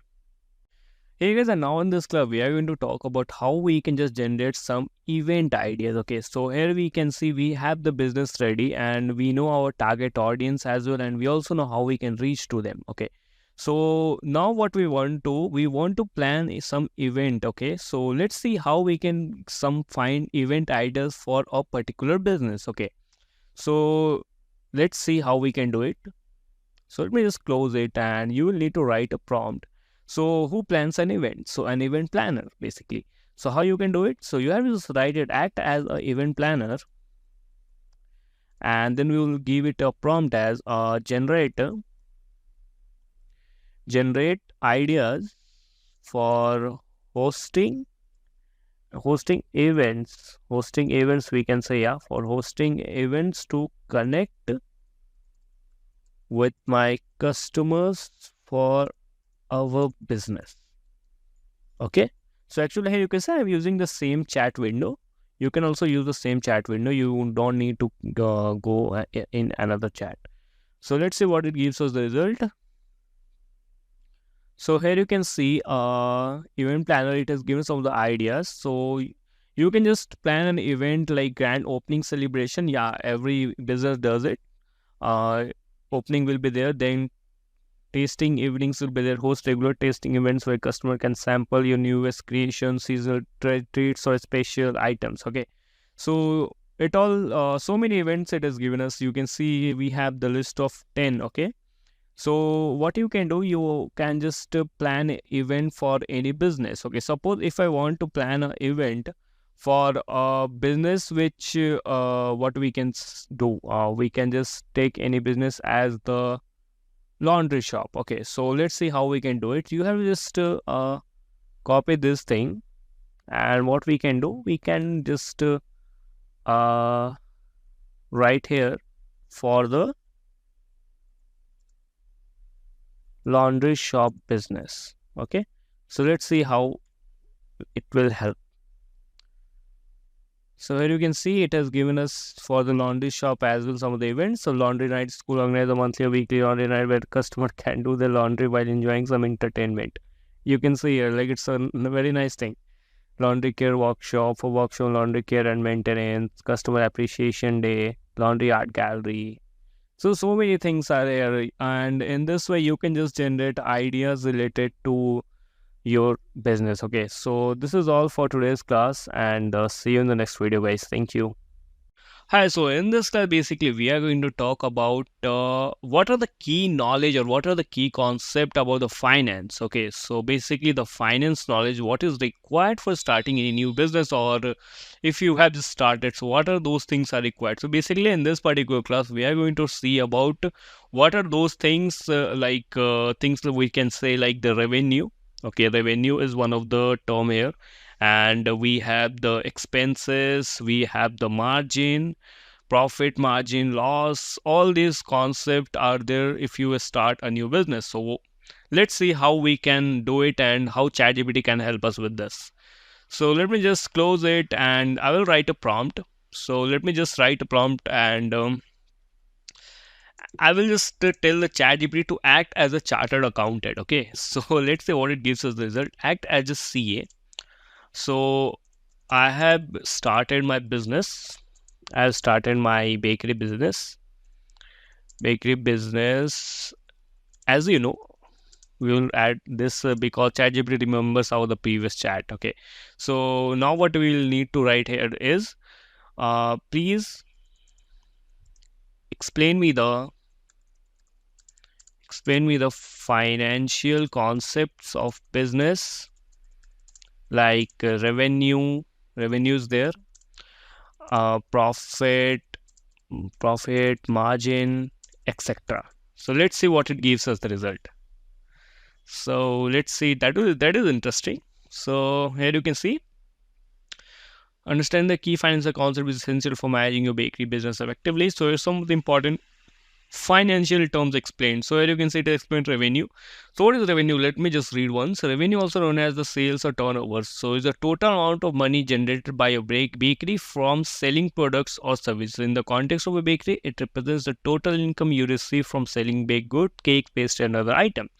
So you can see it, how simply it has just given us the result. So here you can see another term, that is cost of goods sold. What is this? COG is the direct cost associated with producing the goods or services that you sell. Okay. Gross profit, what it means? Gross profit, the difference between your revenue and the cost of goods sold. Okay. Gross margin is the expressed as a percentage and is calculated by dividing gross profit by revenue. So it has given us the formula as well. You can see another term like operating expenses. What are the operating expenses of your bakery shop? Net profit, what is the net profit? Profit margin. Break even point is some new term which I just saw. Cash flow is there, return on investment, ROI is there. So in this way, if you have no any knowledge of the business, so you can just see how ChatGPT is helpful for just getting so many knowledge. You don't need a particular person to get some info. You can just ask that particular model like ChatGPT. So you can see how simply the life has become after ChatGPT. So this is for today's class, and see you in the next video. Thank you.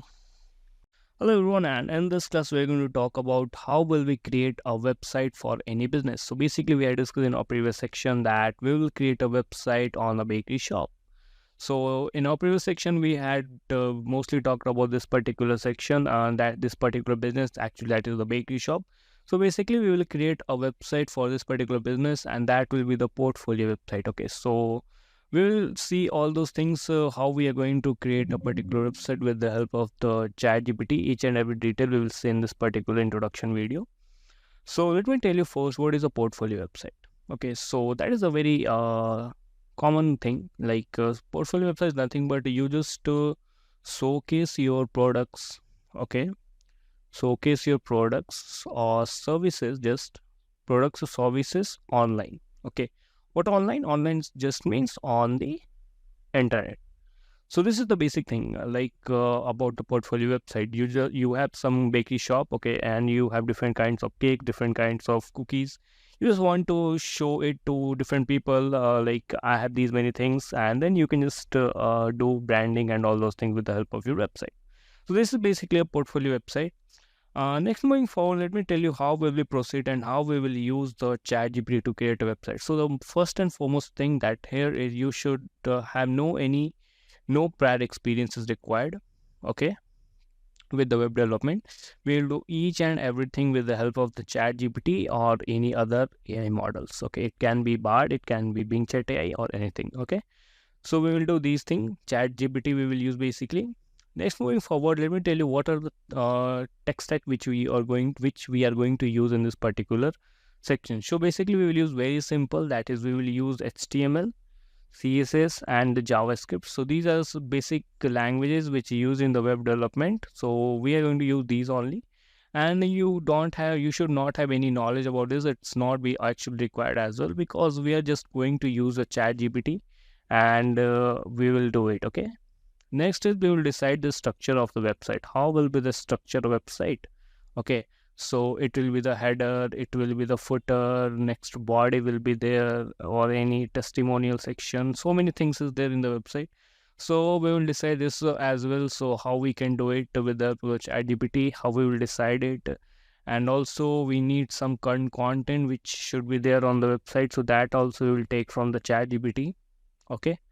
So in this way we will just go, and at last what I will show you, how you can just host your website on a free hosting service. Okay, so this is the last thing which we will do in this particular section. So I hope you like it, and that's it for today's introduction video, and see you in the next class. Thank you. Hello everyone, and in this class we are going to talk about how we can install the VS Code in our Windows 11 machine. So basically, before going further, let me tell you why we need it and what are some of the benefits of it. So basically, before installing, I will introduce you to the VS Code. So basically, VS Code stands for the Visual Studio. Okay, so it is basically a tool by the Microsoft, okay, and it is basically used to edit the codes. That means it is basically a code editor. So in our case, why we need it? So basically we want to create a website, and for that we will write a code. So we will write a code in these languages, like we will use HTML, we will use CSS, and also JavaScript. So for these three languages, we can easily write a code in our editor. So basically, in VS Code is the best editor for the web development. We can use it. Okay. So this is the reason behind using the VS Code. And also, if you want to write code in any programming languages, then also you can use the VS Code as well for that case. Okay. So let me tell you how you can install it. So to install, you have to just simply Google VS Code download, and you will come up on the first link. You will just click on it, and then according to your machine you have just select here. So in my case I'm using the Windows, so I will just click on the Windows 11, and it will show you thanks for downloading, and I will just click on save, and it will start downloading. Here you can see it is downloading. So you will need to just wait for a few seconds, then after that we will see how we can set up it. Okay, so this is the way to install the VS Code in our machine. So it is downloaded. Let me just click on it. Actually, I have already installed, so again I'm installing. So let's see how it happens. So you have to just click on I accept the agreement. Next you have to just it's already all options are selected, and if you want a desktop icon, then you can do. Even if you don't want, then you can just leave. Then next, and then you have to click on install. Okay, after installing it will come up, and it will tell you to whether you want to launch it or not. So we will launch. So it's installed, and you have to just click on finish, and here you can see launch Visual Studio Code, and it is tick marked already. So I will just do finish here, and here you can see VS Code is opened. So now what we have to do, we have to do some of the few changes here actually. So the first thing, in your case this go live may not appear. So for that what you will need to do, you have to just go in this particular section, that is extension. You have to click on extensions, then you have to search for the live server. Okay, and you have to select the first one, and here you have to just install it if it is not installed already. So what is live server? So live server is basically used to display the website on your local host. Okay, so whenever you want to see your website, then you can use a live server. Okay, so this is the way to see your websites on the local host. Okay, so this is the one setup that is only required. Next, in our further classes, we will see how you have to create a file and how you have to use the ChatGPT to do all those things. So that's it for today's class, and see you in the next one. Hello everyone, and in this class we are going to talk about the introduction to the HTML, CSS and JavaScript. Okay, so as in this section we are going to create a portfolio website, as you know, and we are going to use these three languages. So first we will start with the introduction of the HTML. Okay, so basically in this class we are only going to see only the introduction because it is necessary, and in further classes we will see some basic things of those particular languages like HTML, CSS and the JavaScript. Okay, so let's start with the first thing, that is introduction to the HTML. Okay, so let me tell you, HTML stands for hypertext markup language. Okay, so it is basically a markup language. So what is the use of it? We will see what is the use of it in creating a website. Okay, so basically HTML is a language which is used to create a structure of a website. Okay, so what does it mean? It simply means it just create a layout for you. It will just create a simple structure without any colors, without any animation. Nothing will happen. There will be only plain text will be there. Okay, and also HTML is considered as the very basic language in the domain of web development, and also so many things are there in HTML, like There are some tags we use. So these are things we will see in the next class. So for this, what we got to know is HTML is my hypertext markup language, and it is used to create a structure of a web page or a website. Okay. Next, we will see about what is CSS. Okay. So CSS stands for Cascading Style Sheet. So here you can see, as the name suggests, style. What does it mean? So it adds some styling in the where in HTML. So HTML is a plain text only. Then we use CSS in that to add some colors, some animations, some background colors, images, videos, etc. Okay, not images, video. We will we can just make a layout for those things. Okay, with the help of the CSS. Okay. Now our third point is that is of JavaScript. JS. Okay, so JS is basically a programming language. Okay, but what is the programming language? Programming language is nothing but a language which is used to by us as a user to give instructions to the computer. Okay, to do some particular work. So JS is simply the role of JS in the website is that suppose if you want to do something in your website, okay, then you in that case you will use JS. Suppose what you want to if a user click on a button hi, then a prompt should appear, or you can say an alert should appear on the screen of hi. Okay. So these are the some of the actions which you want to do in your website, and this thing is done with the help of the JavaScript. Okay. So let me explain you again with the help of an example, a basic example of all these. Suppose there is a prototype of a mobile phone. Okay. So here is suppose it's some prototype. Okay. And something is there. Okay. So it's just a structure. Okay. Without anything, it's just a prototype. Then what happens? You add some of colors on it. Okay. You add some here. Suppose if I change the color here, so here you can see you add something in different colors. Okay, suppose this color you changes. So this is done by the CSS. And the next is JavaScript. In JavaScript, what happens? Suppose if you want to call someone, okay, if you want to call someone or send a message or anything which you want to do, so those things will be done with the help of the JavaScript. So it means what it means. So HTML provides the structure, CSS provides the styling, and JavaScript provides the action. Okay. So these are some basic concept of the HTML, CSS, and the JavaScript. So this is all for today's class, and see you in the next one. Thank you. Hello everyone, and in this class we are going to talk about introduction to the HTML. So basically in this class we will see about how we write the HTML code basically, and I will tell you some of the basic things or basic concept.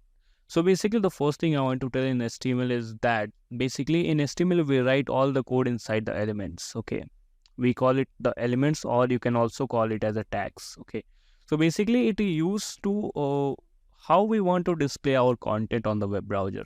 That's why we use so many tags, and also in HTML there are more various tags that we use to display our data. Suppose for example, if you want to display a heading, then what tag you can use in HTML? Basically you can use the h1 tag is there. Okay, also if you want to display some paragraph, then p tag is there. If you want to display some italic text, then I tag is there. So there are so many tags inside it. Okay, and that we will see how we can use it. But before moving forward, let me tell you the basic thing that is here.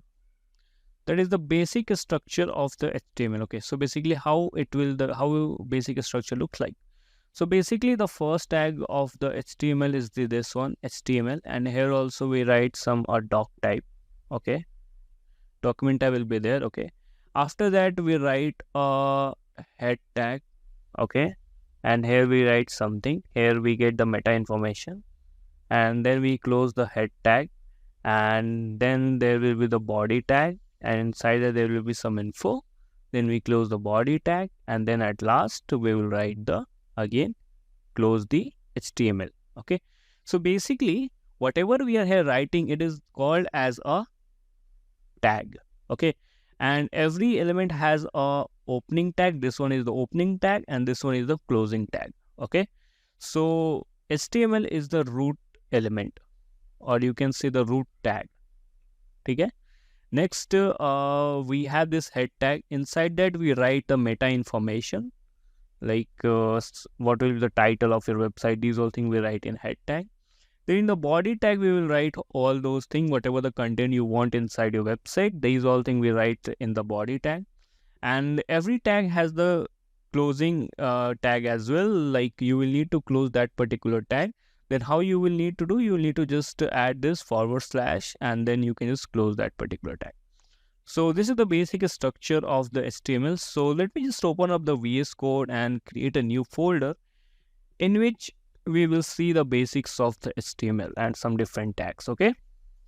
So I have already opened it. Let me just open some new folder. I will go on desktop and I will simply create one folder named portfolio. Okay. Portfolio. Okay, done. I'll just select this folder. And then to create a new file, here you can just click yes, I trust.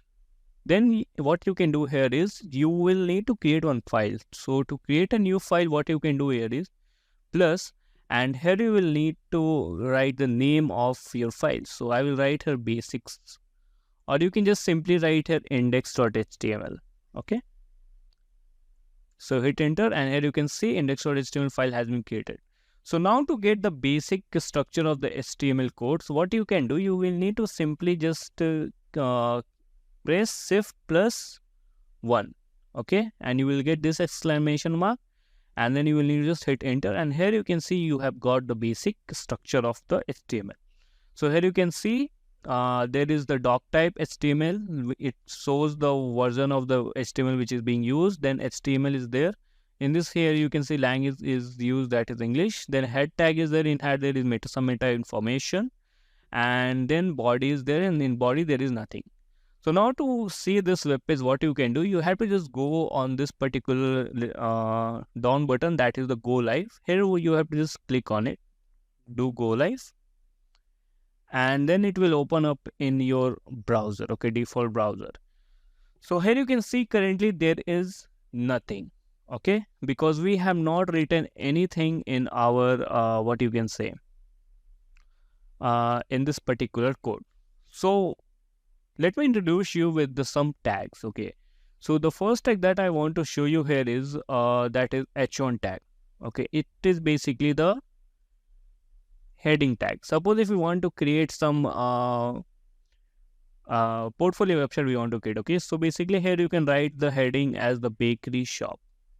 Okay, then you have to just save it, and when you will open it again, and here you can see the bakery shop has been appeared here. So if I just split this screen in two parts, and now here you can see bakery shop is there. What if I want to write some information about this bakery shop as well? So for that I can use the p tag. So p tag, in I can write this is a bakery shop in which we get so many cakes, like that. If you want to write in which we get so many cakes. Okay, just hit enter, and here you can see that particular text has been appeared. So now for now you can see in HTML it's just a structure we are giving, and it's just a plain text. As you can see here, there is no any color, it's simply a black color is there. So this is the p tag. Next, if you want, suppose if I want to give some image, okay, on my particular website, so I can just use img tag, that is image tag. Inside that we can use the src, and here you will need to use some you can provide your link to the image, or if you have a link stored in your particular machine in that particular folder, then you can use that image. So currently in this case I want to use like what you can say online image. So let me just go on website that is Unsplash, and from there I can just copy the link of any image. So I will just search for HTML. So let me just go down. Okay, I want to just not HTML, we'll search for bakery. Okay, So let me just go down and let me select. Okay, there are so many images here. Basically, to website where you get free images. So let's just select this one. Okay, and what you can do, you have to just copy the link here. Okay, copy image link, and let me check if I go on the same photo. Yeah, good. What you can do now here is you have to just simply paste that link. Okay, and then what you have to do, you have to just simply close this. Okay, so here you will see, let me just check again here how our website is looking. So here you can see that image has been appeared here. Okay, and the same image which we had seen here. So in this you will get confused about, like in the p tag we saw we retain some content and we close the tag, but in image tag what we saw, we didn't close like this, but we closed like this only. Why this is because this is some exceptional cases, or what you can say, some particular rule is there for this image tag. Like we don't need to use this closing tag, it's just a attribute we share it. Okay, so now let's do about some more what you can say, some more tags. So let me just go for the anchor tag. What is the use of the anchor tag? So anchor tag is basically used to provide some links to URL. Suppose if you want to send to some another links, so suppose if you want to send them to some any other link, okay, then what you can do, we can use the anchor tag. Anchor tag start with A, then we provide in href we provide some value. Suppose if we want to go on google.com, and here you can see, and here you can write just google.com. Okay, or click here. So let's see what it see. So here you can see google.com has appeared. If I write here, click here and save it. So here you can see click here is there. If I just click on it and open in new tab, then here you can see google.com has been appeared. Okay, so in this way what we can do, in this way you can use different tags in the HTML and you can just create a basic website. So I hope your idea is clear about what is tags and what is attributes, and what is this, like how we should write the HTML code, what is the basics of HTML structure. All these things we got to know. If you want to learn more about HTML, then you can just go on this. You have to just search on Google Introduction to HTML, and there you will get the W3 School website. And from here you can simply start learning HTML at zero cost. Okay, it's totally free. And here also you can see basic things about HTML, like doc type is there, what is doc type, what is tag name. Here you can see the tag name is there, content goes there, tag name closed. So very things are there, and here you can see the basic examples as well. So this website will be very helpful if you want to study the HTML. Okay, here you can see the element, what is element. So it is defined by start tag, some content and end tag. Then what is attributes? So here you can see whatever we provide inside that, that is actually a attribute. Okay, in image as well we show the src attribute. Okay, so in this way you can start with the HTML. So that's all for the introductory to HTML class, and in our next class we will see the CSS. So that's it, and thank you. Hello everyone, and in this class we are going to talk about CSS. So basically in our previous classes we have talked about HTML, in which we had created a structure of a particular website. Okay, and now in this class, with the help of the CSS, we will add some styling inside that particular website, that is that particular structure, with the help of some CSS code. But before going further, let me just introduce you with the types of the CSS. So basically there are mostly three types. That is, first is inline, second is external, and the third is internal. Okay, or embedded you can say. So these are the three types of CSS. What does it all mean? So inline CSS means, suppose there is a p tag, and in that only we can write CSS. Okay, what is external? External means we will use external file, suppose style.css. Okay, in that we will write some codes of that particular CSS, like CSS code based on that particular structure of the HTML. And internal means we can write, suppose here is the p tag, and in internal in the style tag there is one tag named style. Inside that we can write the css. Okay, so these are the some three ways to write the css code, but for our requirement we will talk about the external css only, but I will introduce you with these two as well. Okay, so this is the basic thing which I wanted to tell you. Next, moving forward, let me tell you how you have to write the css code. So there is some default format. Default format, what is that? Is selector. You will write the selector here, and inside that you will write the property and then the value. Now you will ask me what is selector. So selector here basically it can be any element or any tag which you want to prefer. So it can be p tag, it can be h tag, it can be a tag, it can be image tag, it can be span tag, any tag which you can think of. And inside that you have just to add some property values to that. Suppose I want to change the color of the paragraph. So I will do p, that is selector. The property that I will use the color, and the value which I can provide is red here. Okay, so in this way you have to write the CSS code. So this is the default way to write. So now let me just open the VS Code and I will show you how you have to write the code. So I will use the same code that we had used in the previous class, that is of HTML.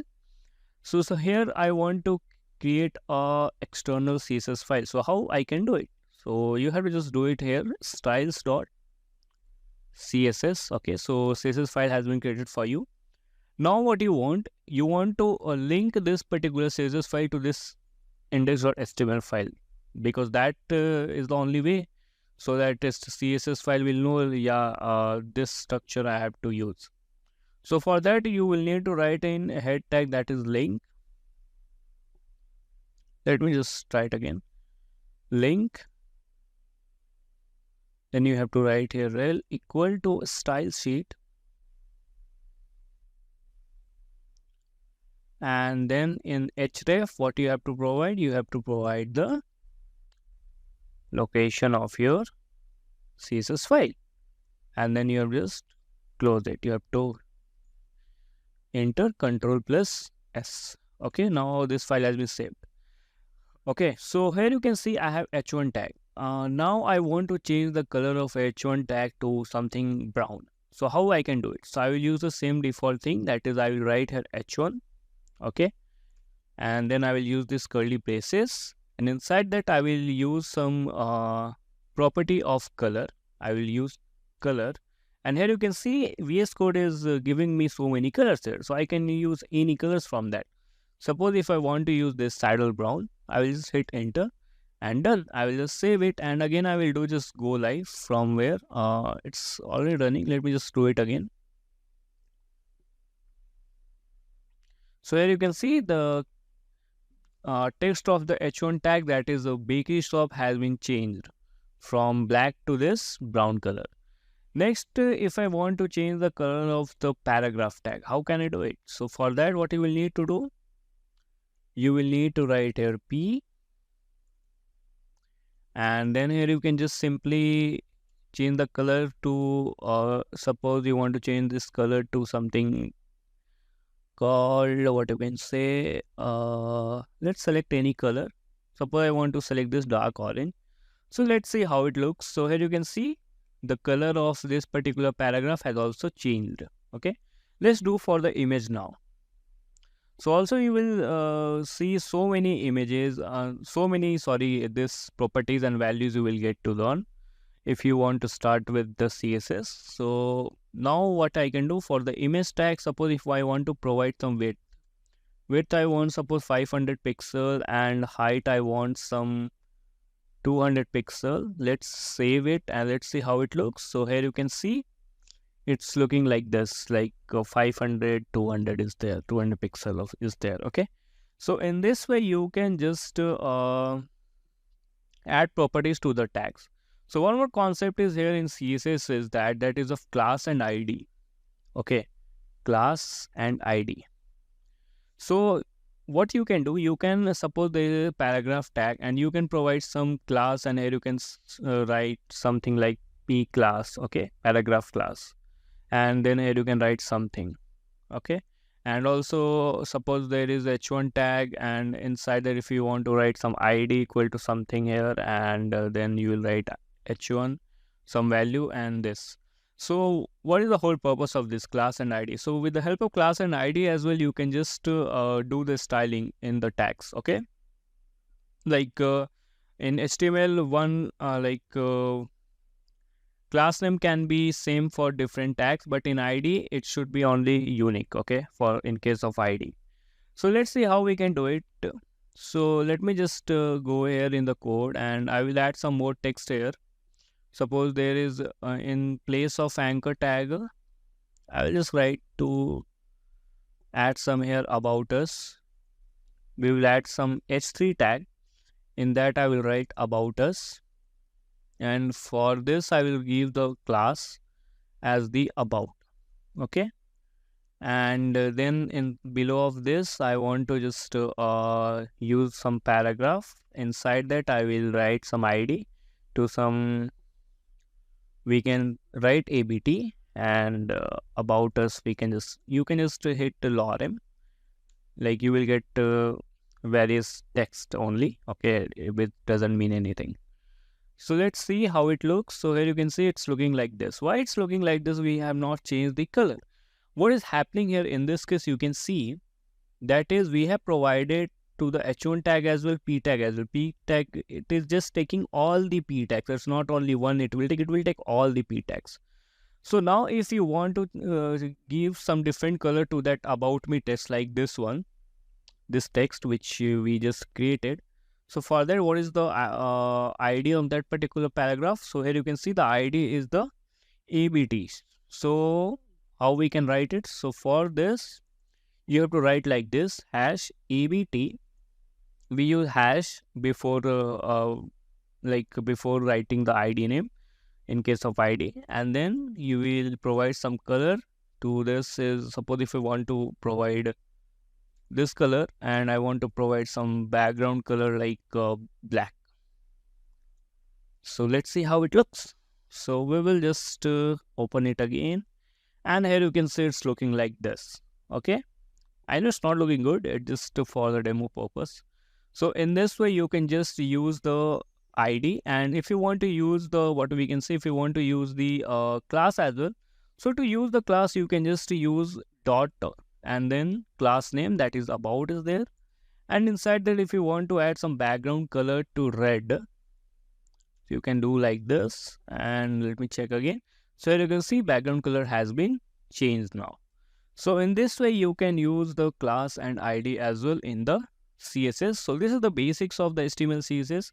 And then if you know the basics, then we can simply start with the ChatGPT to create our portfolio website. So this is all about the css class, and see you in the next one with the javascript. So thank you so much for watching. Hello everyone, and in this class we are going to talk about the javascript actually. So this will be the interesting class, and inside this we will see what is javascript. And as we know, like javascript is a programming language in which we will write some instructions and something will happen. And also in case of web development, it acts as the action thing, like whatever we want to perform some actions on our website, that is done with the help of the javascript. Okay, so if you're a non-tech student, then that will be a little bit of tough for you, but I will try to do it, explain you at a very best level. So if you understand, that is well and good, but if not also, then you can just start learning. But at the end, we are just going to use the ChatGPT. So if you don't understand anything, then we can just take a help of that. Okay. So let's see about the very basic concept of the programming language. Like, so what happens actually? So what the thing is, we provide instructions. Okay. So how it works actually, I tell you. We provide instructions in some language. So that language is called as the programming language. Okay. So we provide instruction to a computer. Okay, and then computer gives us some output. Okay, so this is basically a whole funda of the programming language. So the language which is used to give instructions to the computer is known as the programming language. So JavaScript is also one type of the language that we are going to use. So with the help of that, we will provide some instructions to the code or to the machine, or the web browser, you can say. In this case, web browser will be there, and we will get some output. Okay. So there are so many concepts in the programming language. We see that is variables is there, function is there, loops there, and also so many concepts are there inside this. But we'll just start with the variables and functions. So will not go so deep inside that. So we'll start with the variables. Okay. So what is a variable? So variable, you could just think of variable is just like a container in which we can store something. Okay, some values. Okay, just like in your home you store rice in some container. So there is a container inside that there is a rice. There is a container inside that there is oil, something like that. So same variable is just like a container in which we store some values like numbers. Some numbers we store, some strings we store, just like we can store in one container as age, that is 12. In another, if it is name, then in that we can store the name as Ayush. So this is the concept of the variables. Moving forward over the function. So function is just like a block of code we write. Inside that we write some kind of task, and whenever we call it, we will call it, then that task will be performed. Okay. This is the basic concept of function. Like it is a just block of the code in which we write something, and then that whenever we call it, then task is get executed. If you take an example of the real life example for it, it's just like suppose there is a button of message, send message inside your phone. So its task is to whatever it is written inside it, it will get sent to your friend. Okay. So whenever you press it again and again and again, it is the same message. Then whatever the message you will write, it will get sent it to your friend. So this is basically the function, one function in which one task is being executed. Okay, whenever you want at your demands.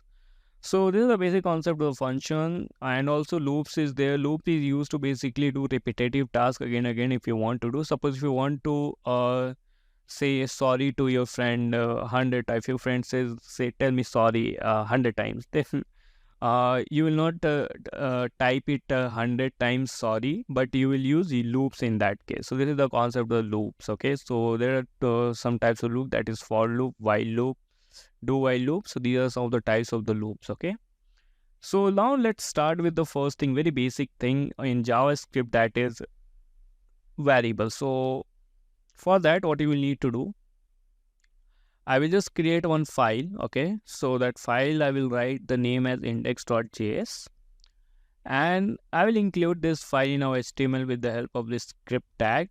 Script tag is basically used for writing JavaScript, but also you can use to include external JavaScript. So we have to write here index.js, and you just simply close it. And now what you have to do in index.js, suppose I want to use one variable. So variable starts with the keyword var and then the name of the variable, and then here I provide the value. So here I provided name value is Ayush and the variable name is name. Okay, and next variable I create age equal to, suppose I write as 18. Okay, next is I want to print these two values.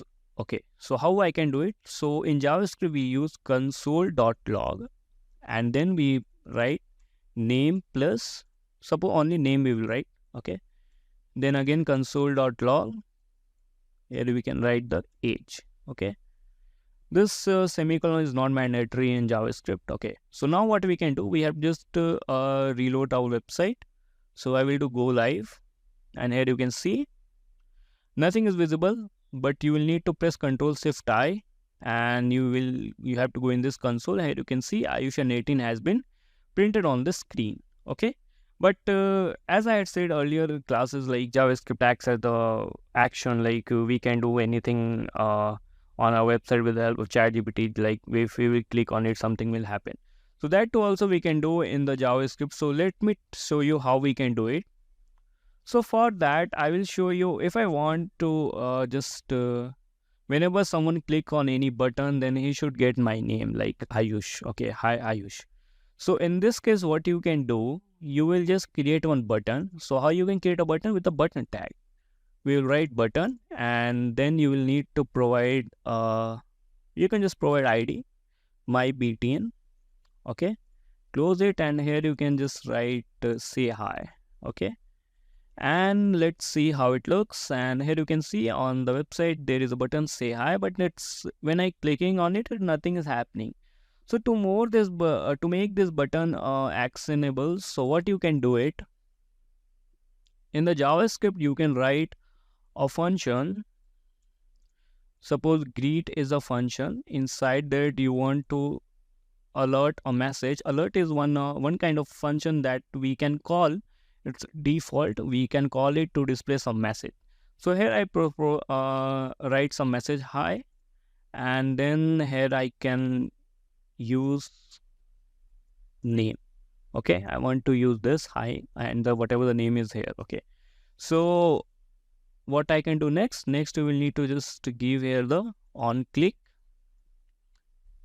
It's one kind of attribute inside and write the name of the function. So we have greet.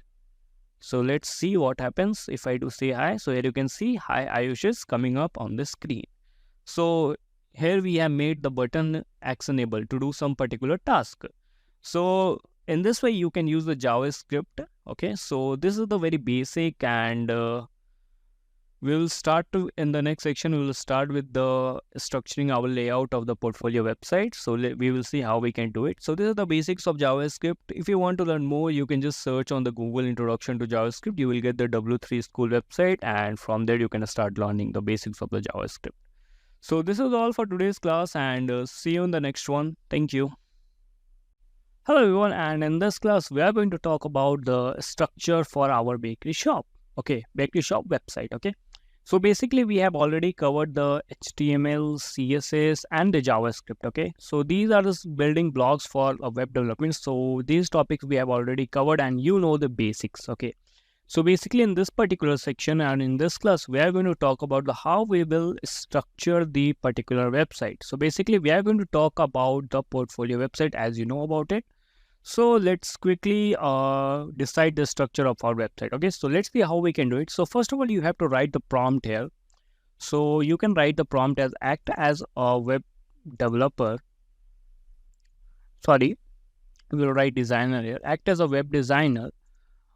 I need a portfolio website structure for my bakery shop.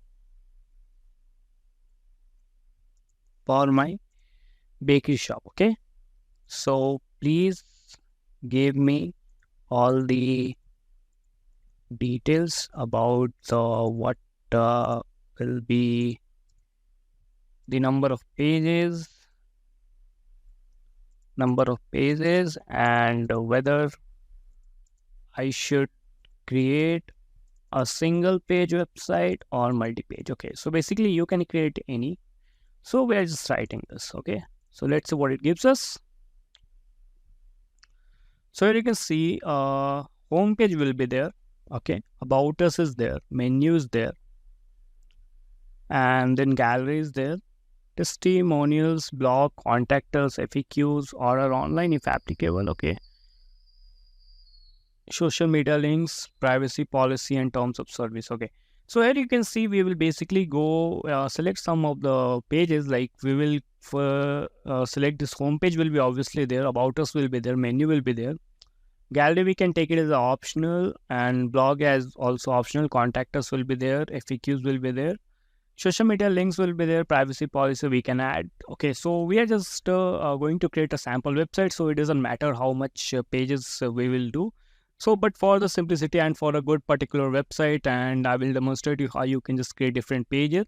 So for that we will select some more number of pages. Okay, so here you can see the single page or multi-page. So a single page website can work well if you have limited content. So basically a portfolio website basically will have the limited content only.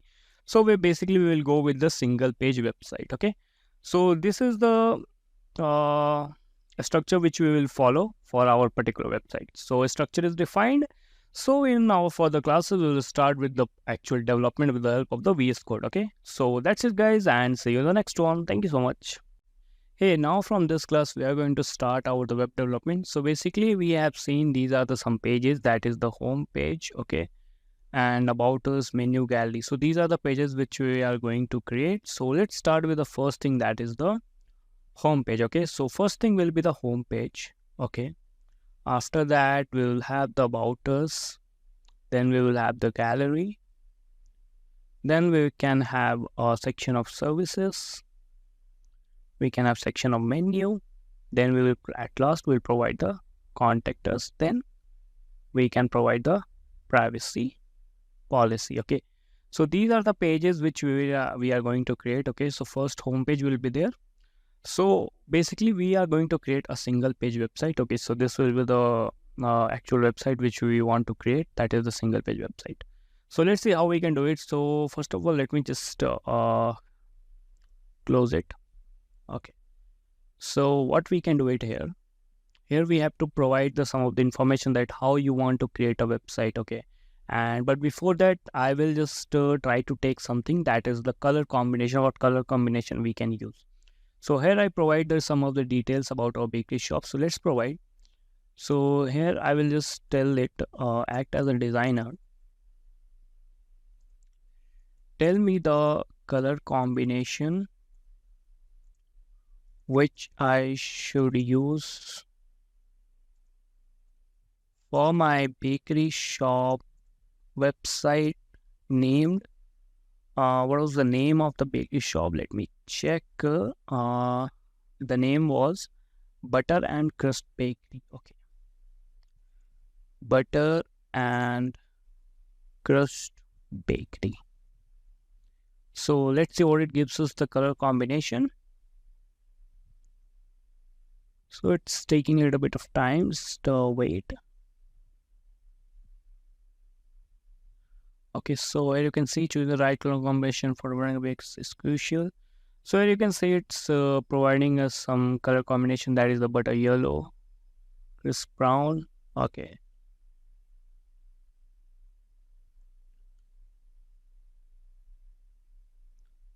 Okay, so we can go with any color. Uh, I want to go with this crisp brown. Okay, so I just stop it. Okay, what I can. Okay, so now what we have to do, we have to provide a prompt to the ChatGPT.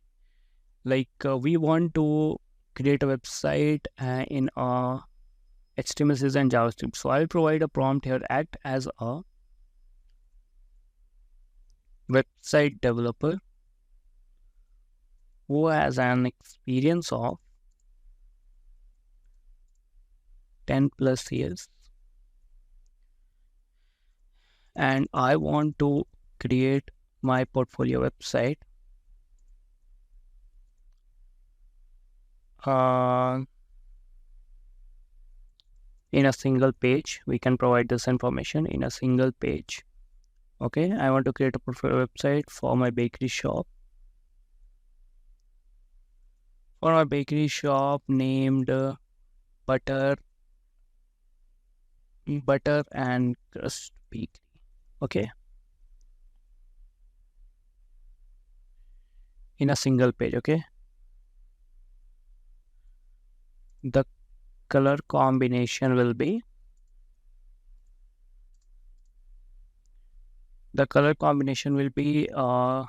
crisp brown, only. Crisp brown and white we can provide here. Okay, so we provided the information about the color combination as well. Okay, so here we can say write again. So I will tell you to write me the code in HTML, CSS, and JavaScript only for the pages. Here not we will say, here we will say the section, like we will have the different section for the section which I will tell. Okay, so this much is done. So I will just ask it, is it fine? You got it? Let's see. Okay. Certainly, I understand your request. You'd like a single page portfolio website for Buttercream Bakery with a color combination of brown and white. And they will provide the code in the HTML and JavaScript for a specific section. As you request them, please let me know which section. Okay. So the first section which I will tell here, that is the home page. Okay. The first section is home page. Okay. And make sure to include navbar in it. So you will ask me, what is navbar? So navbar is basically the menu, okay, the navigation bar which you get on the websites. Okay, so let's see what it gives us the result. And I will tell you to please open up your VS Code. Okay, so as I have already opened up here, so what you have to do, you have to just simply now copy and paste the things. That's the only thing you want to know. Okay, so here you can see it's writing us the whole code. Okay, so here you can see this section has been completed. That is the home section. What I can do here, I will just copy this particular thing and I will just paste it in the index.html. Okay, you just Control V, and then what you have to do, you have to just copy this styles.css. That is the CSS code for the styling. You have to paste it here. Okay, now let me just check how it looks. So I will just to go live to see how it looks. So here you can see, wow, it's like quite good actually. Here you can see the button crush bakery is there, about us, menu, gallery, contact us, explore menu. So many things are there. Let me check what we can do, the changes there. And okay, so here you can see the navbar is here. That is, you can see the about us, menu, gallery, contact us, right? Next, we have the homepage section. In the homepage section, you can see the section is there, container, href is there. Okay. So here now I want, I will tell the ChatGPT, please add a background image.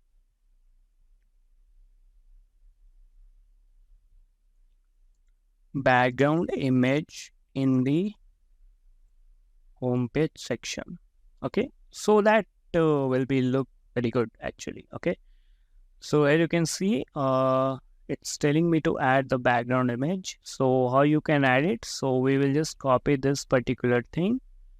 Dot homepage. It's basically a class. Here you can see this one is the this one is the class homepage, and we have to just paste it in this particular section. So here you can see it has already the URL image dot png is there. So I will need to just what you can say, I will need to download one particular image, or simply I can just provide the URL here. Okay, so let's see how we can do it. Okay, so let's open up a new tab and we will go on Unsplash. Okay, so here I will just search for the bakery shop. Okay, bakery shop. Basically, this is the website where you get the free images. Okay, so here you can use any image which you want. So I like this image, it's looking quite good. So I will just copy the image address and let's go back in the VS Code and paste it. Let's see if it works or not. It should work. Okay, please press Ctrl S to save. And what we can do it here, we have to just check it in the live. So here you can see it's looking quite good actually. It's looking very good actually. So what we need to do, just we should add some more dark image. We can do it. Let's quickly check if we have any other image. So we can go with this as well. It's also quite a good image. Copy image address. Okay, it's paid. It's asking to unlock. So how I can unlock? Okay, it's paid image, so we cannot use this here. Okay, let's go down. Let me check again. This one is also quite a good. We can use this image. So we have to do copy image address, go back, and I will just do Control Z and I will paste Control V. Okay. And now let's see how it looks. And it's also looking quite good. Okay. So I will just tell the ChatGPT I want the background image little bit dark. Okay. So we can do here. I want background image little bit dark. So here you can see it's writing with a code. Okay, so we will need to add this code dot home page before. Okay, so let's go back again and let's see if anywhere is home page before is there. So home page before is not there. So we can paste it here and let's see any changes. So here is the changes, but it took the whole particular thing. Okay, so we can just remove it for now. Okay, so we just remove it and let's see how it looks. Okay, it's looking quite a good. Welcome to Butter Crust and Bakery. Okay, so now what I can do here is I will go with the another section. Okay, so let's see how we can do it. What you have to do,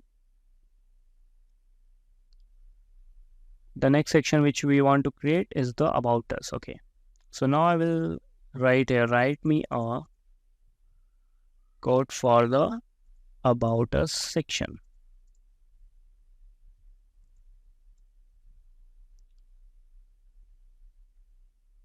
So here you can see it's writing me the code for the about us section.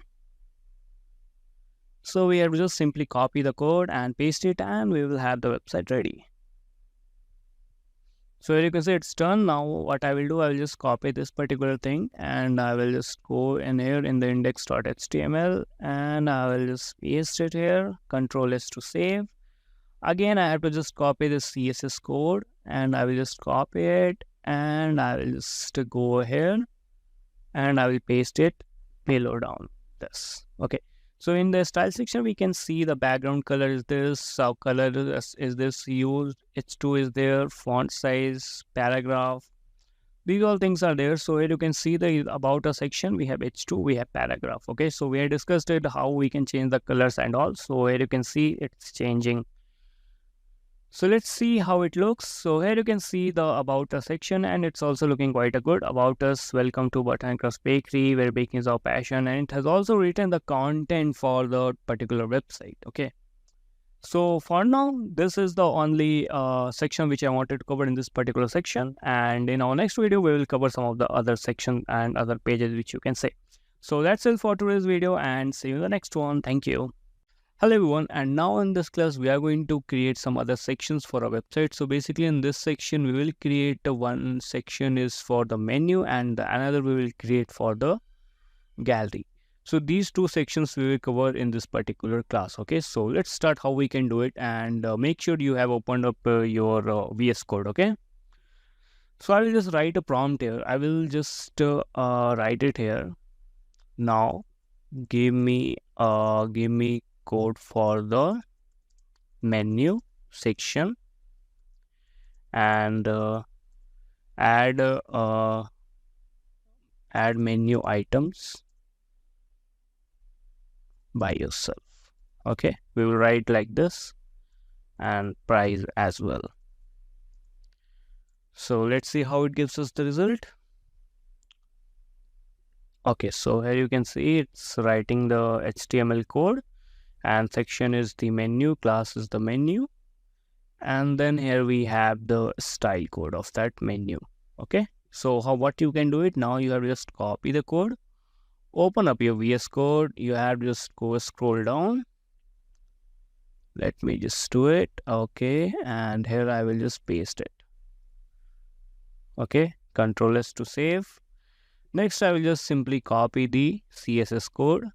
So copy it, open up here style.css, and here I added the menu. Now what you have to do, you have to just click on this go live to see, and let me show you how it's looking. So wow, it's quite nice, like it's looking pretty good actually.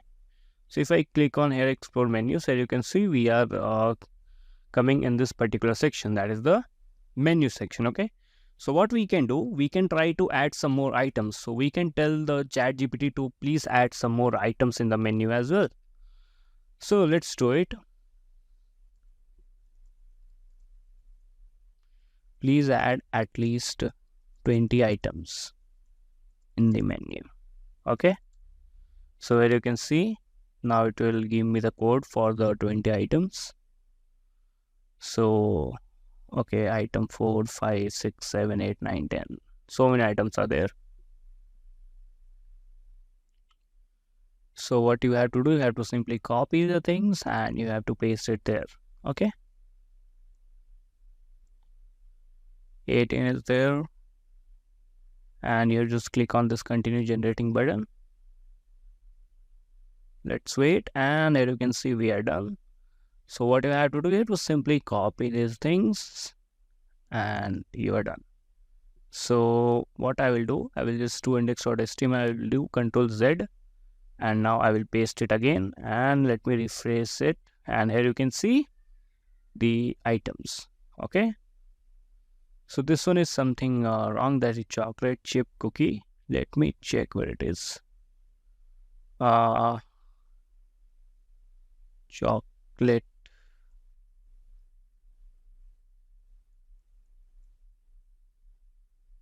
Okay, so here you can see it's something wrong. So what is the issue? Okay, what we do, we just simply remove it. Here we don't have equal to.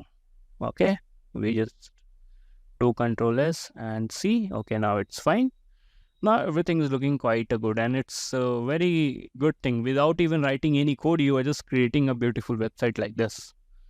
Okay, so here you can see explore menu is done.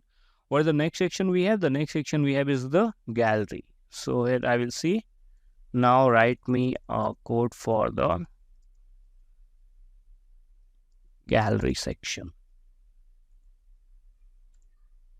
Let's hit enter and see. So here what you will need to do, you will need to provide some images. Okay, so we will take all the images from any website, that is the Unsplash we will take, that provides us the free website. So I just copy the code and I come down, down, down, and then here after the section I will just add the code for the gallery, and then I will simply copy the CSS code. So where it is, it's down below. Let's copy it, and style.css is there. I have to simply add it here. Okay,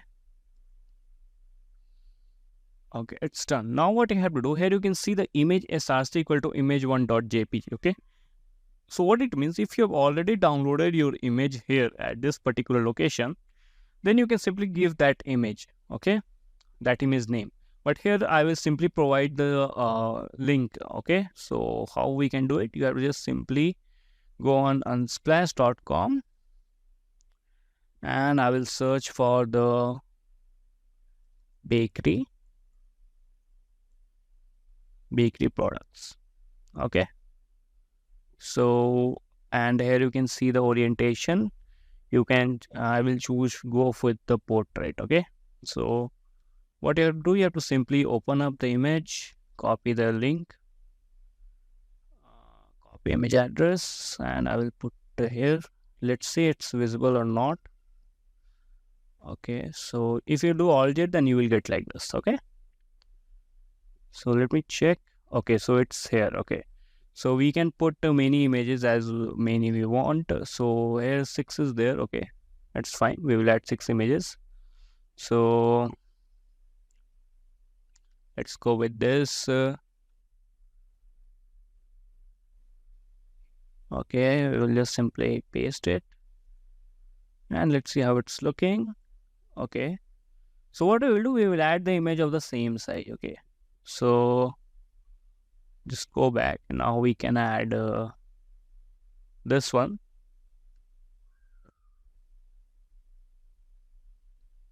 Copy image address. Okay, done. And even you can provide the height and width as well. Okay, so let me check how it's looking now. Okay, it's good. And if I provide here height equal to 500 pixel, so let's see what's the size. Okay, if I give here also height equal to 500 pixel,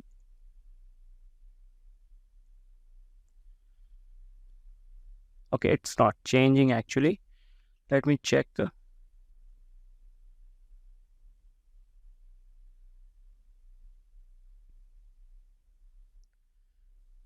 Okay, here you can see height is auto given in the CSS. Okay, so you can just go in the CSS file, and in the gallery you will see there will be some height here is there. So here we can just provide height as the 500 pixel for each image. So here you will see now each image will be of the same size. Okay, so in this way you can add. So if you want the image size to be some 300 pixel, that will look good. So now you can see the image size has been reduced. So now let's quickly add some other images as well. So let me just split the screen. Okay, and index.html is here, and I will simply add some more images as well here. So let me go down. Okay, let's add this one. Now it's a paid image. That was the paid image. So I will do simply copy image address and I will paste it at place of this one. Okay, so I add only 3 images. Okay, I will not add these further images. So to remove this, you can simply remove this code. Okay, and here you can see we have the 3 images, our gallery, in the our gallery section. So in this way you can add images as well. You can write the code from the ChatGPT. I hope you might be enjoying this particular classes, like how you are creating website without even writing a code. So that's it for today's class, and see you in the next one, in which you will create some other sections. Thank you. Hey guys, so now in this video we are going to create a one section of the contact us. Okay, so we have already covered the home page, about, and menu and the gallery. So these section we have already covered. So now at the last section, that is important one, we will add now the contact us. Okay, so let's see how we can do it. So we will just simply write here in the chat GPT, like write me a code for contact us, and let's see how it does. And there you can see it's writing the code in the HTML and the CSS.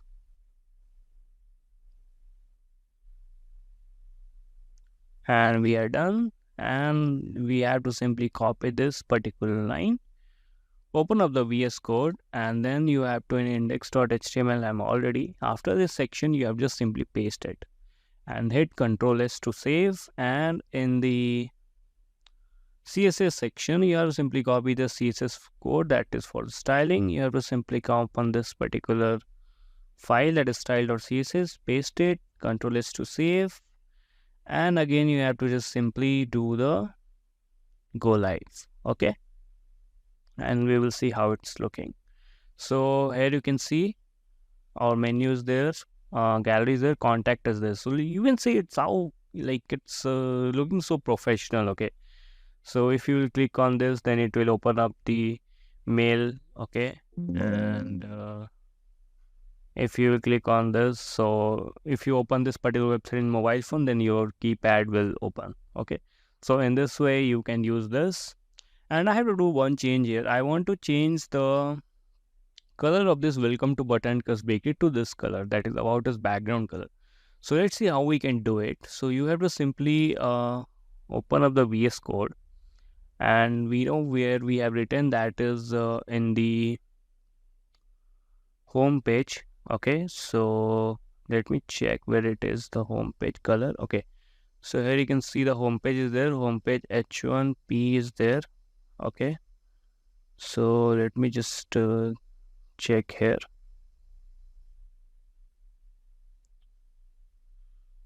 Okay, H1 and P is here. Okay, H1P. And style.css homepage H1P is also here. What we can do here, you can see the about us background color is this color. Okay, so we'll just simply copy this color, and what we can do here inside this, we will add the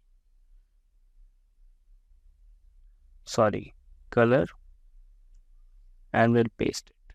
Okay, and here also we will do the same color, paste it. Okay, now let's see how it's looking. And here you can see it changed, we have changed this color to that particular one. Okay, so it's also what we can say, it's not looking quite good actually. So I think I should change the background image. So I will just simply search for some background image. So I will do here bakery shop. Okay, and here I will select the orientation as the landscape, and let me select any. Okay, I can go with this. Just copy image address, open a VS Code and style.css. We had entered, and you have to simply just paste it. Okay, wait a minute. Okay, so here we go. Alt Z. Cool. Now let me check. Okay, it's good. Now we will change this color to the black.